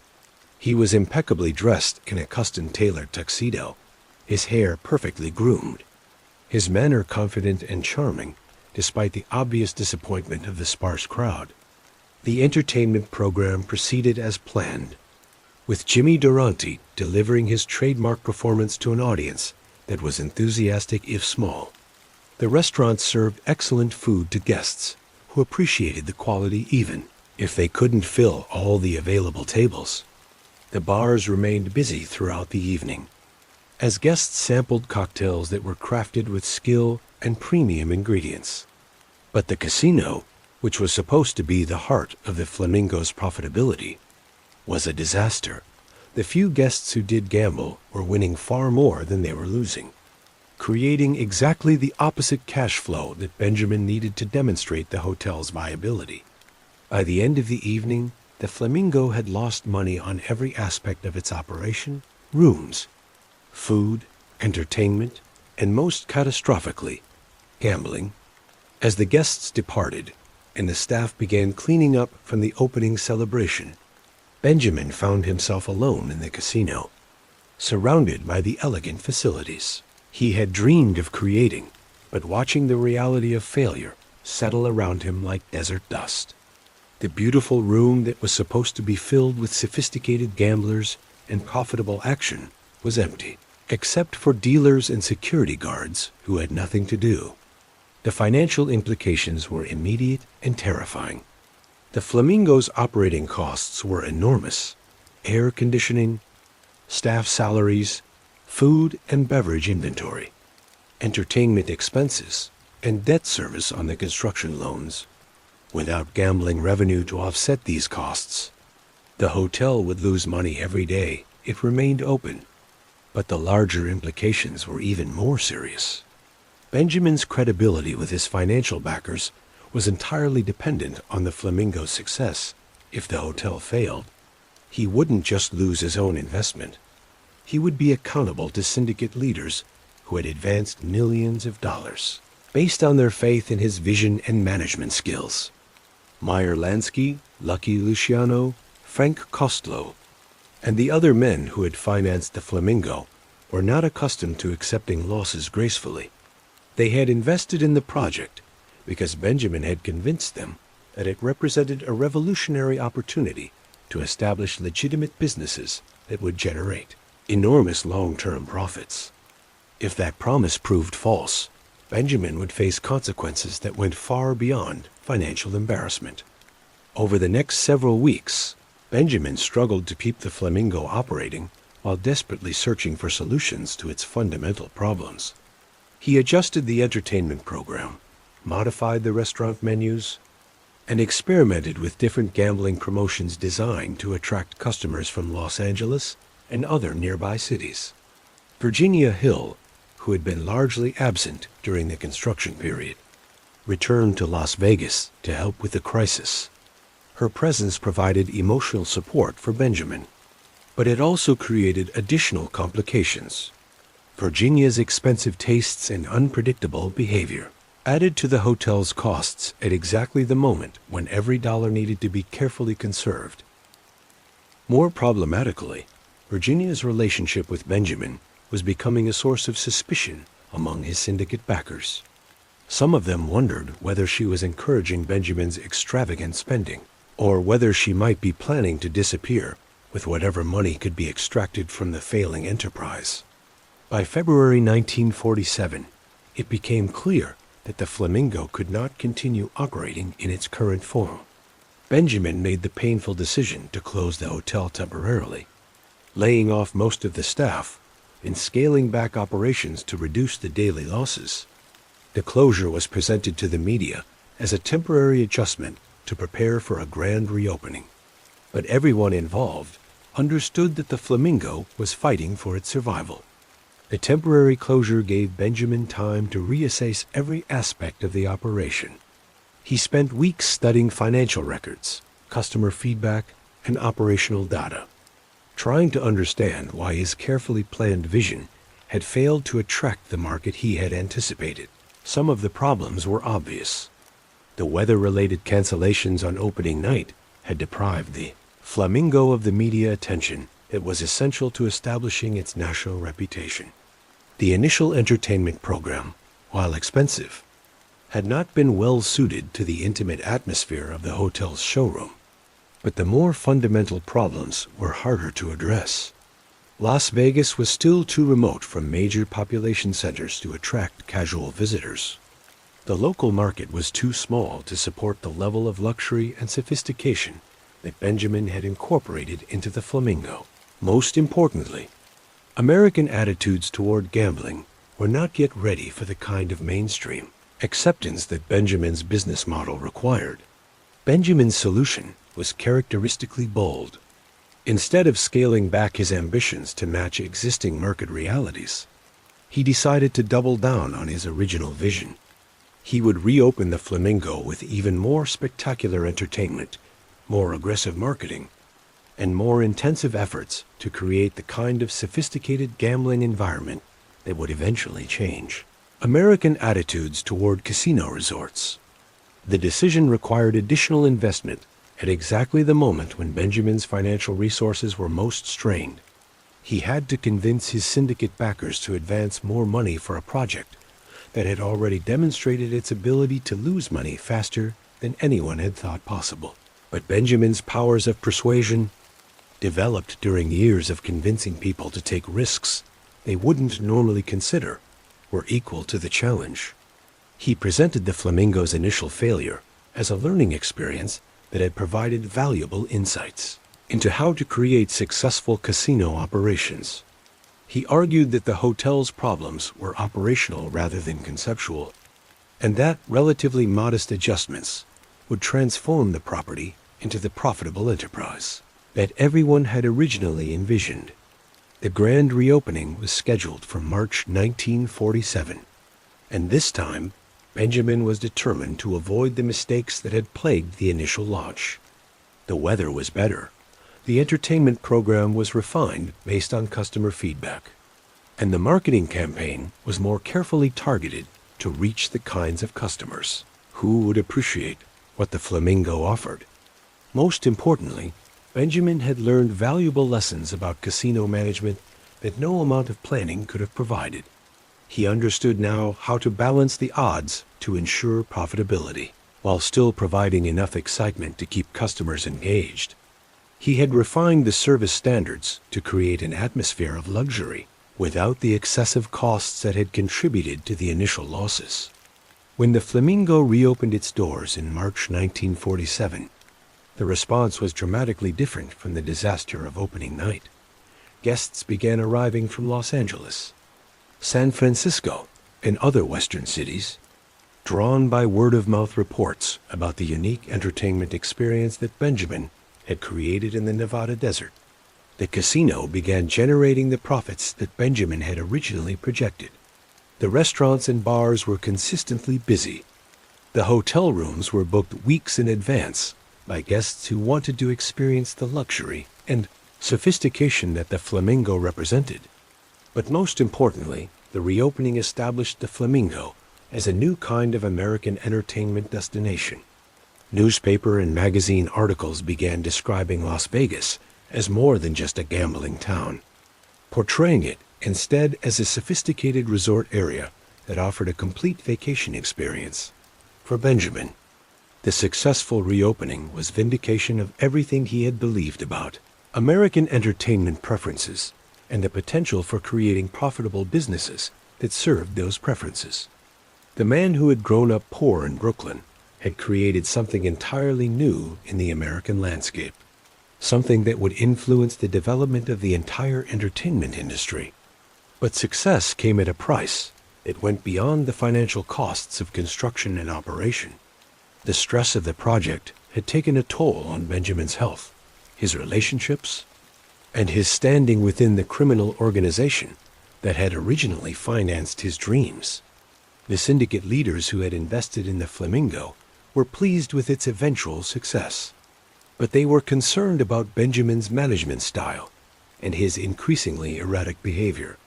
Some of them wondered whether he had become too focused on legitimate business success to remain reliable in the criminal enterprises that were still the foundation of their wealth and power. Virginia Hill's relationship with Benjamin had become increasingly volatile as the pressures of the Flamingo project intensified. Their fights were becoming more frequent and more public, creating embarrassment for Benjamin and raising questions about his judgment and self-control. Most seriously, Benjamin's success with the Flamingo was generating attention from law enforcement. Agencies that had previously been content to overlook his activities as long as they remained relatively small-scale and discreet. The FBI, the IRS, and various state and local authorities were beginning to investigate his business operations, looking for evidence that could be used to prosecute him for tax evasion, racketeering, or other federal crimes. But in the spring of 1947, as the Flamingo established itself as a profitable and influential enterprise, these problems seemed manageable to Benjamin.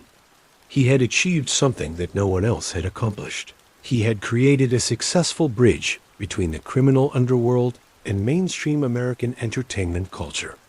The success gave him confidence to plan even more ambitious projects. He began discussing the possibility of building additional resort hotels in Las Vegas, of expanding into other entertainment markets, of creating a chain of luxury casino resorts that would serve affluent customers throughout the western United States. Benjamin was also exploring opportunities to invest in legitimate businesses that would provide additional sources of income and help establish his reputation as a successful entrepreneur rather than a criminal who happened to own a hotel. He was particularly interested in real estate development, entertainment production, and other industries that were benefiting from the post-war economic boom. As the spring of 1947 progressed, Benjamin seemed to be positioning himself for a future that would be defined by legitimate business success rather than criminal activity.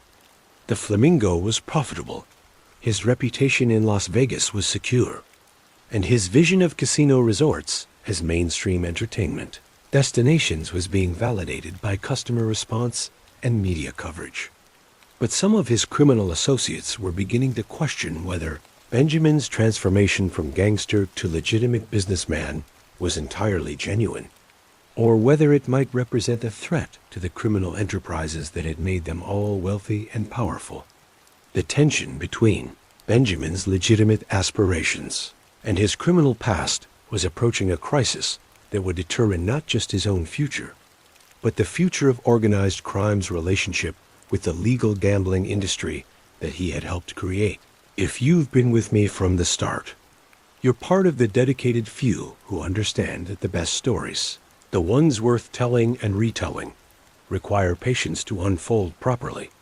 As we enter the final act of Benjamin Siegel's remarkable life, let your breathing settle into the quiet rhythm of these desert nights, where dreams and nightmares walk hand in hand under the neon stars. The spring of 1947 should have been Benjamin's moment of triumph. The Flamingo was not just surviving but thriving. drawing visitors from across the western United States and establishing Las Vegas as a legitimate destination for sophisticated travelers. The financial returns were exceeding even Benjamin's optimistic projections, and the national media was beginning to recognize the revolutionary nature of what he had accomplished in the Nevada desert. But success in one world was creating problems in another. The same visibility that made the Flamingo a landmark in American entertainment also made Benjamin a target for law enforcement agencies that had previously been content to let him operate in the shadows. More dangerously, his transformation from criminal to legitimate businessman was causing some of his syndicate associates to question his loyalty and reliability. Picture Benjamin in his office at the Flamingo on a warm evening in April 1947, reviewing financial reports that should have filled him with satisfaction. The hotel was operating at near capacity, the casino was generating steady profits, and reservations were booked months in advance. By any conventional measure, the Flamingo was a spectacular success. But the reports also revealed troubling patterns that reflected tensions Benjamin couldn't resolve through better management or additional investment. The scrutiny from federal investigators was making some customers uncomfortable, leading them to seek entertainment at less notorious establishments. Some of the performers, who had initially been excited to work at the Flamingo, were beginning to worry about the impact on their careers of association with Benjamin's criminal reputation. More seriously, the success of the Flamingo was attracting competition from other investors who wanted to build similar resort hotels in Las Vegas. Some of these competitors had connections to rival criminal organizations, creating the possibility of territorial conflicts that could destroy the peaceful atmosphere that was essential to the Flamingo's appeal. But the most immediate threat came from within Benjamin's own organization. Meyer Lansky, Lucky Luciano, Frank Costello, and the other syndicate leaders who had invested in the Flamingo were pleased with its profitability. But they were increasingly concerned about Benjamin's management style and his growing independence from their collective decision-making processes. The men who had financed the Flamingo were accustomed to operating businesses where every major decision was subject to group discussion and approval. They had survived in the criminal world by maintaining tight control over their associates and ensuring that individual ambition never threatened the collective interests of the organization. Benjamin's success with the Flamingo had made him wealthy and famous in ways that his criminal associates had never experienced. He was being featured in magazine articles, photographed at Hollywood parties, and courted by legitimate businessmen who wanted to invest in his future projects. This visibility was gratifying to Benjamin's ego, but it was also creating risks that his syndicate partners considered unacceptable. The tension came to a head during a series of meetings in May 1947, when syndicate leaders gathered in Las Vegas to review the Flamingo's operations and discuss future plans for expanding their gambling investments. The meetings were held in a private suite at the Flamingo, with security arrangements that would have impressed military planners. From the outside, these gatherings might have resembled corporate board meetings, with well-dressed executives reviewing financial statements and strategic plans. But the underlying dynamics were more complex and more dangerous than anything found in legitimate business organizations. Meyer Lansky, who had been Benjamin's closest friend and partner for nearly 30 years, was particularly concerned about changes in Benjamin's behavior and judgment. Meyer had watched Benjamin evolve from a street-smart kid in Brooklyn to a sophisticated operator who could navigate both criminal and legitimate business environments. But he was worried that success had made Benjamin careless about security and indifferent to the collective interests of the syndicate. The specific issues under discussion included Benjamin's increasingly public relationship with Virginia Hill, his expanding social contacts with Hollywood celebrities and legitimate businessmen, and his apparent plans to develop additional resort properties that would require even larger investments and create even greater exposure to law enforcement scrutiny. But the deeper concern was about loyalty and control. Benjamin's success with the Flamingo had demonstrated that casino resorts could be enormously profitable. But it had also shown that managing such enterprises required skills and contacts that went far beyond traditional criminal activities. The syndicate leaders were beginning to wonder whether they needed Benjamin more than he needed them. Benjamin, for his part, was growing frustrated with what he saw as his partner's inability to understand the larger implications of what he had accomplished with the Flamingo. He believed that the success of casino resorts would eventually make traditional criminal activities obsolete, providing opportunities for enormous wealth through legitimate businesses that were protected by law rather than threatened by it. This philosophical disagreement reflected a fundamental tension in organized crime during the post-war period. Some criminal leaders saw legitimate businesses primarily as fronts for illegal activities or as ways to launder money from traditional criminal enterprises. Others, like Benjamin, believed that legitimate businesses could become the primary source of income and influence, with criminal activities playing a supporting rather than dominant role. The meetings in May 1947 failed to resolve these tensions. Benjamin agreed to various compromises and assurances designed to address his partner's concerns. But it was clear that the fundamental disagreements about strategy and control remained unresolved. Adding to the complexity of these business disputes was Benjamin's deteriorating relationship with Virginia Hill. Their romance, which had provided both personal satisfaction and business advantages during the construction and early operation of the Flamingo, was becoming a source of stress and embarrassment that threatened to undermine Benjamin's standing within the syndicate. Virginia's behavior was becoming increasingly erratic and expensive. She was drinking heavily, fighting publicly with Benjamin, and making indiscreet comments about syndicate business to people who had no need or right to know such information. Her presence at syndicate meetings and business discussions was no longer viewed as an asset, but as a security risk that needed to be managed. Benjamin found himself caught between his genuine affection for Virginia and his practical need to maintain the confidence of his business partners. The personal relationship that had once enhanced his professional effectiveness was now creating problems that he couldn't solve through charm, negotiation, or even threats. By June 1947, the tensions within the syndicate had reached a crisis point. Benjamin was spending most of his time in Los Angeles, partly to escape the pressures of Las Vegas, but also to explore new business opportunities that would reduce his dependence on his criminal associates. He was investigating investments in movie production, real estate development, and other legitimate enterprises that could provide both income and respectability. But distance from Las Vegas didn't provide escape from the fundamental problems that were threatening his relationship with the syndicate.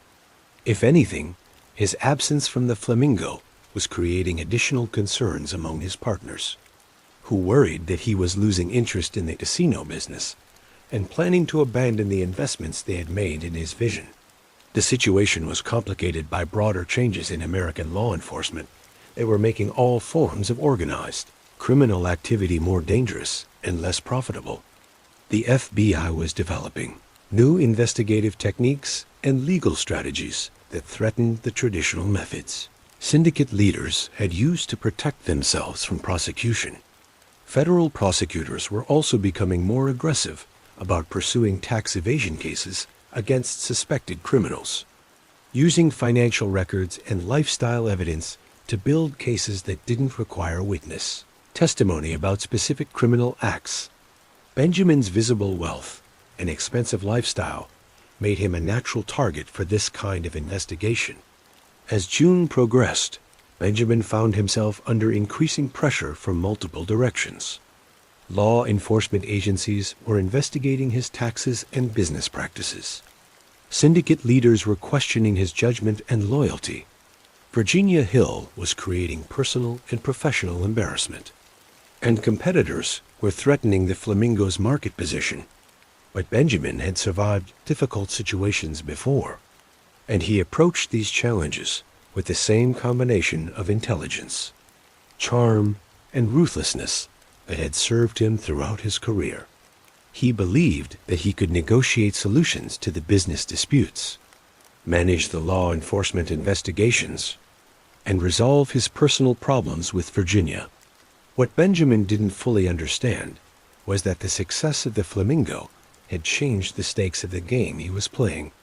The men who had once been his partners and friends now saw him as either an essential asset who needed to be controlled or a dangerous liability who needed to be eliminated.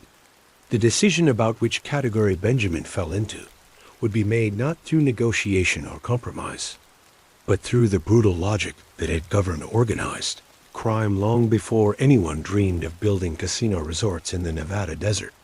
As you settle deeper into this final chapter of our journey together, let the desert wind carry away the tensions of your day.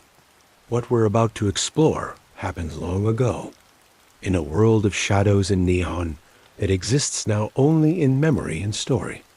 The events of June 20th, 1947, unfolded with the terrible inevitability of Greek tragedy, but they're part of a larger American story about dreams, ambition, and the prices we pay for trying to reshape the world in our own image. Benjamin Siegel woke that morning in Beverly Hills, in the mansion at 810 North Linden Drive, that Virginia. Hill had leased for their use when business or pleasure brought them to Los Angeles. The house was elegant and comfortable, with Spanish colonial architecture that reminded Benjamin of his early days in Hollywood, when everything had seemed possible and the future stretched ahead like an open highway. The morning sun streamed through the windows of the bedroom where Benjamin had spent a restless night, his sleep troubled by concerns that he couldn't entirely define, but couldn't ignore. The previous weeks had been filled with meetings, phone calls, and negotiations related to his various business interests. But there had been an undercurrent of tension that suggested larger problems were developing beneath the surface of his apparently successful enterprises. Virginia was already awake, sitting at her dressing table and applying makeup with the practiced skill of someone who had learned that appearance was both armor and weapon in the complex social battles of Hollywood society. Their relationship had been strained for months, marked by arguments about money, loyalty, and the future direction of their lives together. But on this particular morning, there was a brittle calm between them, the kind of temporary peace that sometimes follows exhausting conflicts when both parties are too tired to continue fighting. They spoke quietly about practical matters, appointments, social obligations, business meetings, without addressing the larger issues that had been causing their relationship to deteriorate. Benjamin spent the morning reviewing financial reports and correspondence related to the Flamingo and his various other investments. The casino was performing well, with steady profits and growing recognition as a significant destination for affluent travelers. But the success was creating new challenges that required constant attention and careful management. There were personnel issues at the Flamingo, with key employees leaving for positions at competing establishments that were beginning to copy Benjamin's formula for combining gambling with luxury resort amenities. There were regulatory problems with Nevada gaming officials who were under increasing pressure from federal authorities to scrutinize casino operations more carefully. Most seriously, there were ongoing tensions with syndicate partners who remained suspicious of Benjamin's independence and concerned about the attention his activities were attracting from law enforcement. Benjamin had scheduled several phone calls for that afternoon, conversations with business associates in Las Vegas, New York, and Chicago that were designed to address these various concerns and maintain the complex network of relationships that supported his enterprises. The calls would require the careful balance of charm, firmness, and diplomatic compromise that had become Benjamin's specialty during his years of managing both criminal and legitimate business interests. But as the afternoon progressed, Benjamin found it difficult to concentrate on business matters. There was something in the air, a sense of impending change or crisis that he couldn't identify but couldn't dismiss. His years in the criminal world had taught him to pay attention to such feelings, which often provided early warning of problems that logical analysis might miss. Virginia had left the house earlier in the day, ostensibly to meet with friends, but possibly to pursue business, interests of her own that she preferred not to discuss with Benjamin. Her absence provided peace and quiet that should have been conducive to productive work, but instead left Benjamin feeling isolated and vulnerable in ways that he couldn't entirely explain. As evening approached, Benjamin found himself standing in the living room of the Linden Drive house, looking out through the windows at the manicured gardens and swimming pool that represented the kind of success he had dreamed of achieving when he first arrived in Los Angeles 10 years earlier. He had accomplished everything he had set out to do, and more. He was wealthy, powerful, and famous within the circles that mattered to him. The Flamingo was establishing Las Vegas as a new kind of American entertainment destination, and his vision of casino resorts was being copied by competitors throughout Nevada and other states where gambling was legal. But success had brought complications that Benjamin hadn't anticipated when he first began planning the Flamingo. The visibility that made him a celebrity also made him a target. The wealth that provided luxury and security also created obligations and vulnerabilities. The relationships that had once provided mutual benefit were becoming sources of conflict and suspicion. Around 10:30 that evening, Benjamin settled into his favorite chair in the living room, a comfortable spot that provided views of both the front garden and the pool area behind the house. He was reading newspapers and magazines, catching up on news about the entertainment industry, national politics, and business developments that might affect his various investments. The house was quiet except for the distant sounds of Los Angeles traffic and the occasional splash from a neighbor's pool. The domestic tranquility should have been relaxing after the stresses of recent weeks, but Benjamin remained alert and watchful, unconsciously monitoring the sounds and shadows around the property. At approximately 10:45 p.m., Benjamin was shot and killed by an unknown assailant firing through the living room window. The attack was swift, professional, and devastating. 9 shots were fired from a .30 caliber carbine, at least 4 of which struck Benjamin in the head and chest. Death was instantaneous. The assassination shocked the nation and marked the end of an era in American organized crime. Benjamin Siegel, the man who had helped create modern Las Vegas and transform gambling from a disreputable vice into a mainstream entertainment industry, was dead at the age of 41. The immediate aftermath of the assassination was as carefully orchestrated as the killing itself. Within hours, associates of Benjamin's syndicate partners had taken control of the Flamingo, ensuring that the casino's operations would continue without interruption. The transition was so smooth that guests at the hotel were barely aware that anything unusual had occurred. Law enforcement agencies launched immediate investigations into the assassination, but the professional nature of the killing and the complete absence of witnesses made it unlikely that anyone would ever be prosecuted for Benjamin's murder. The case remains officially unsolved to this day, though most experts believe it was ordered by syndicate leaders who had concluded that Benjamin had become too independent and too visible to remain useful to their organization. Virginia Hill, who might have been killed alongside Benjamin if she had been present at the house, learned of his death while attending a party in Paris. Her reaction was reportedly one of shock and grief, but she made no attempt to return to the United States for his funeral or to claim any interest in his estate. The assassination ended one of the most remarkable careers in American criminal history, but it also marked the beginning of Las Vegas's transformation into the entertainment capital that Benjamin had envisioned. The Flamingo continued to operate successfully, proving that his concept of casino resorts was commercially viable and culturally sustainable. More importantly, Benjamin's death removed the personal controversies and criminal associations that had limited the Flamingo's appeal to mainstream American customers.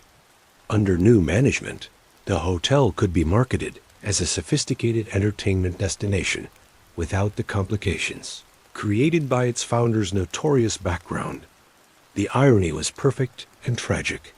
Benjamin Siegel's murder made possible the full realization of his vision for Las Vegas as a legitimate part of the American entertainment industry.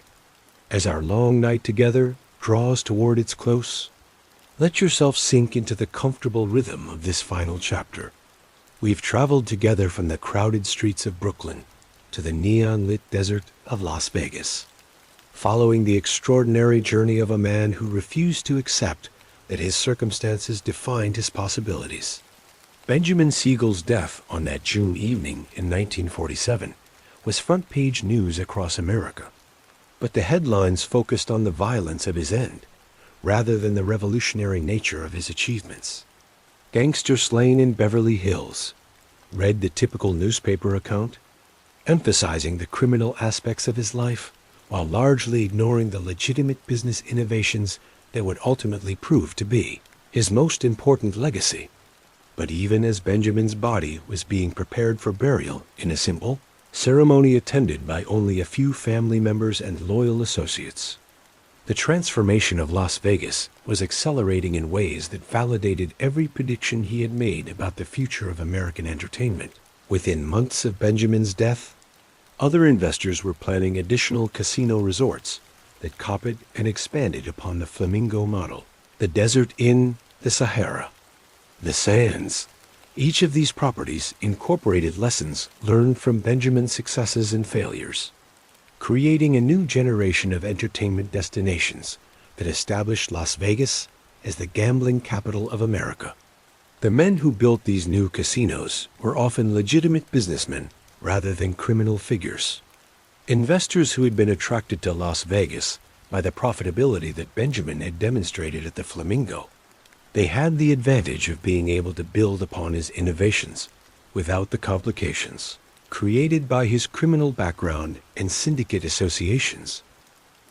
More importantly, they benefited from changes in American culture that made casino gambling more socially acceptable. The post-war economic boom had created a large middle class with disposable income and leisure time to spend on entertainment that previous generations had considered frivolous or immoral. The development of commercial aviation made Las Vegas accessible to customers from across the entire country, not just the western states. Television was also playing a role in transforming Las Vegas from a remote desert town into a nationally recognized entertainment destination.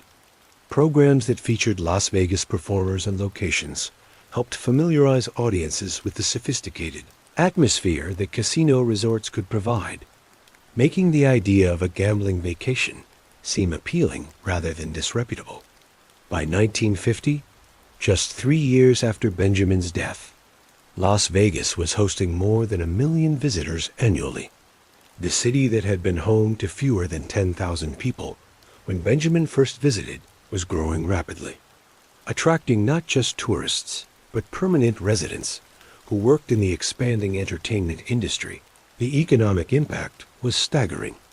Casino revenues, hotel occupancy rates, restaurant sales, and entertainment ticket sales were all growing at rates that exceeded the most optimistic projections. Las Vegas was becoming not just a successful tourist destination, but a significant factor in Nevada's overall economy. But the most remarkable aspect of Las Vegas's growth was how quickly casino gambling became accepted as a legitimate form of entertainment. Within a decade of Benjamin's death, families were vacationing in Las Vegas. Corporations were holding conventions there, and celebrities were competing for opportunities to perform in the city's showrooms.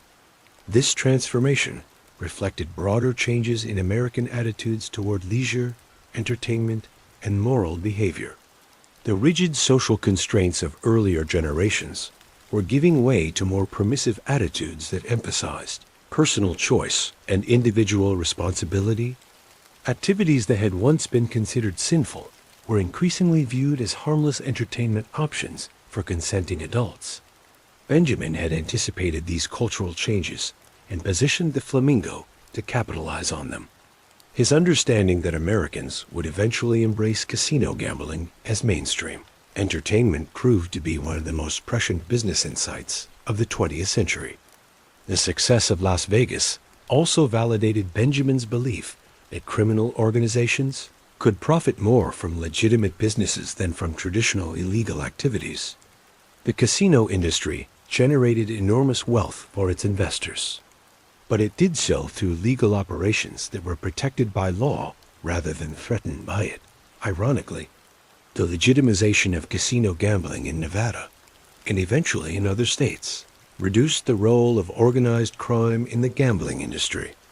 As casinos became publicly traded corporations, subject to intensive regulatory oversight, there was less opportunity for the kind of criminal infiltration that had characterized the industry during Benjamin's era.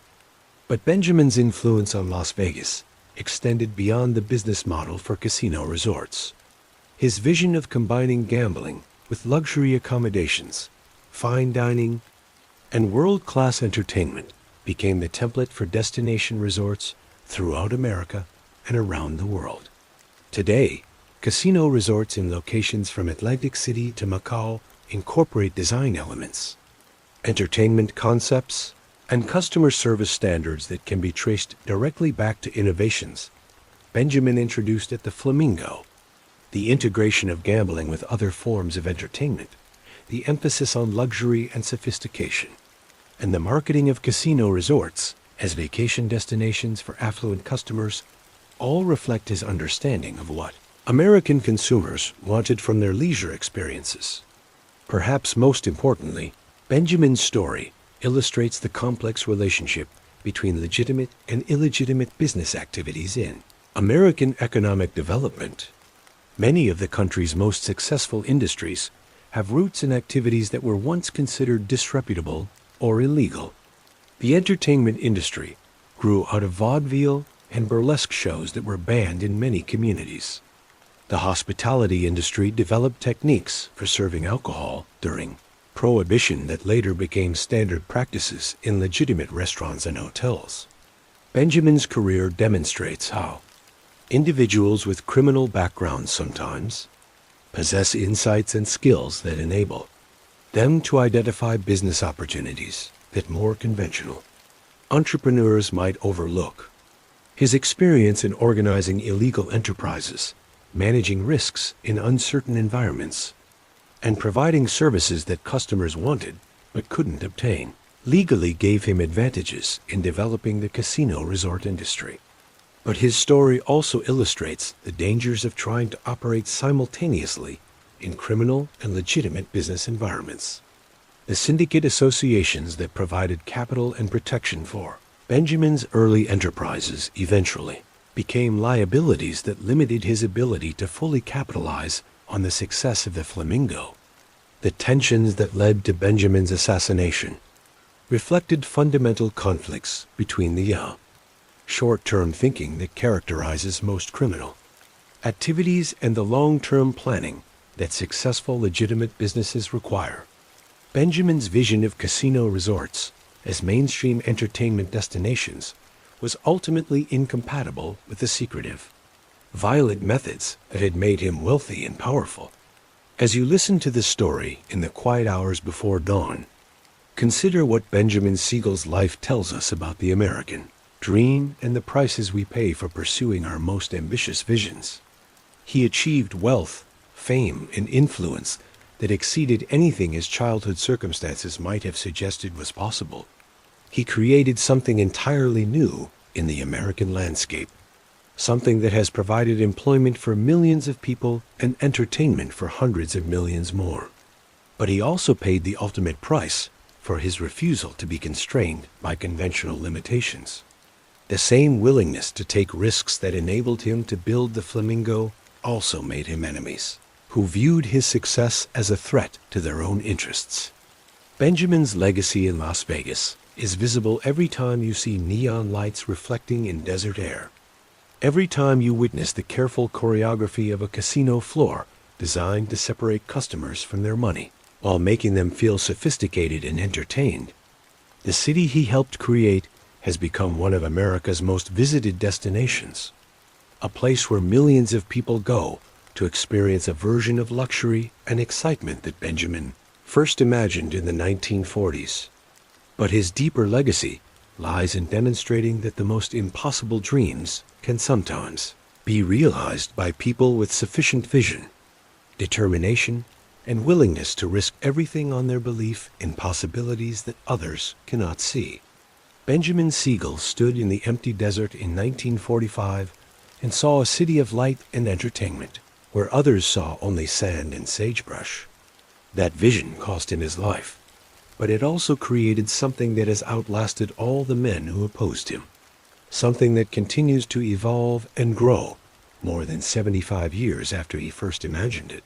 The dreamer who built Vegas died young, but his dream lives on in every casino resort, every neon sign, every entertainment spectacular that draws visitors from around the world to a city that exists because one man refused to accept that impossible dreams must remain impossible forever.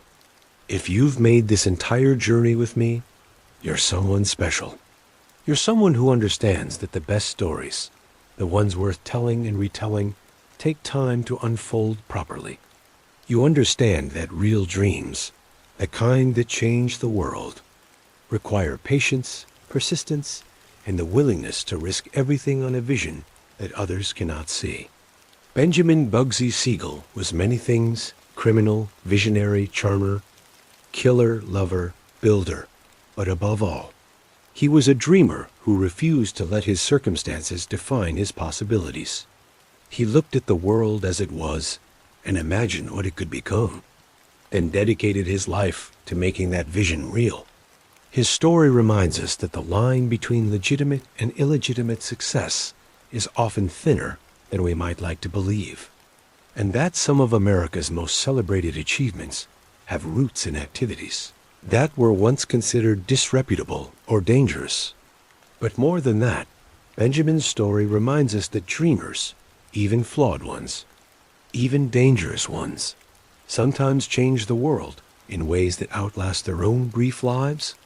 The next time you see the lights of Las Vegas glowing against the desert night, remember the man who first envisioned that impossible sight and was willing to die for the chance to make it real.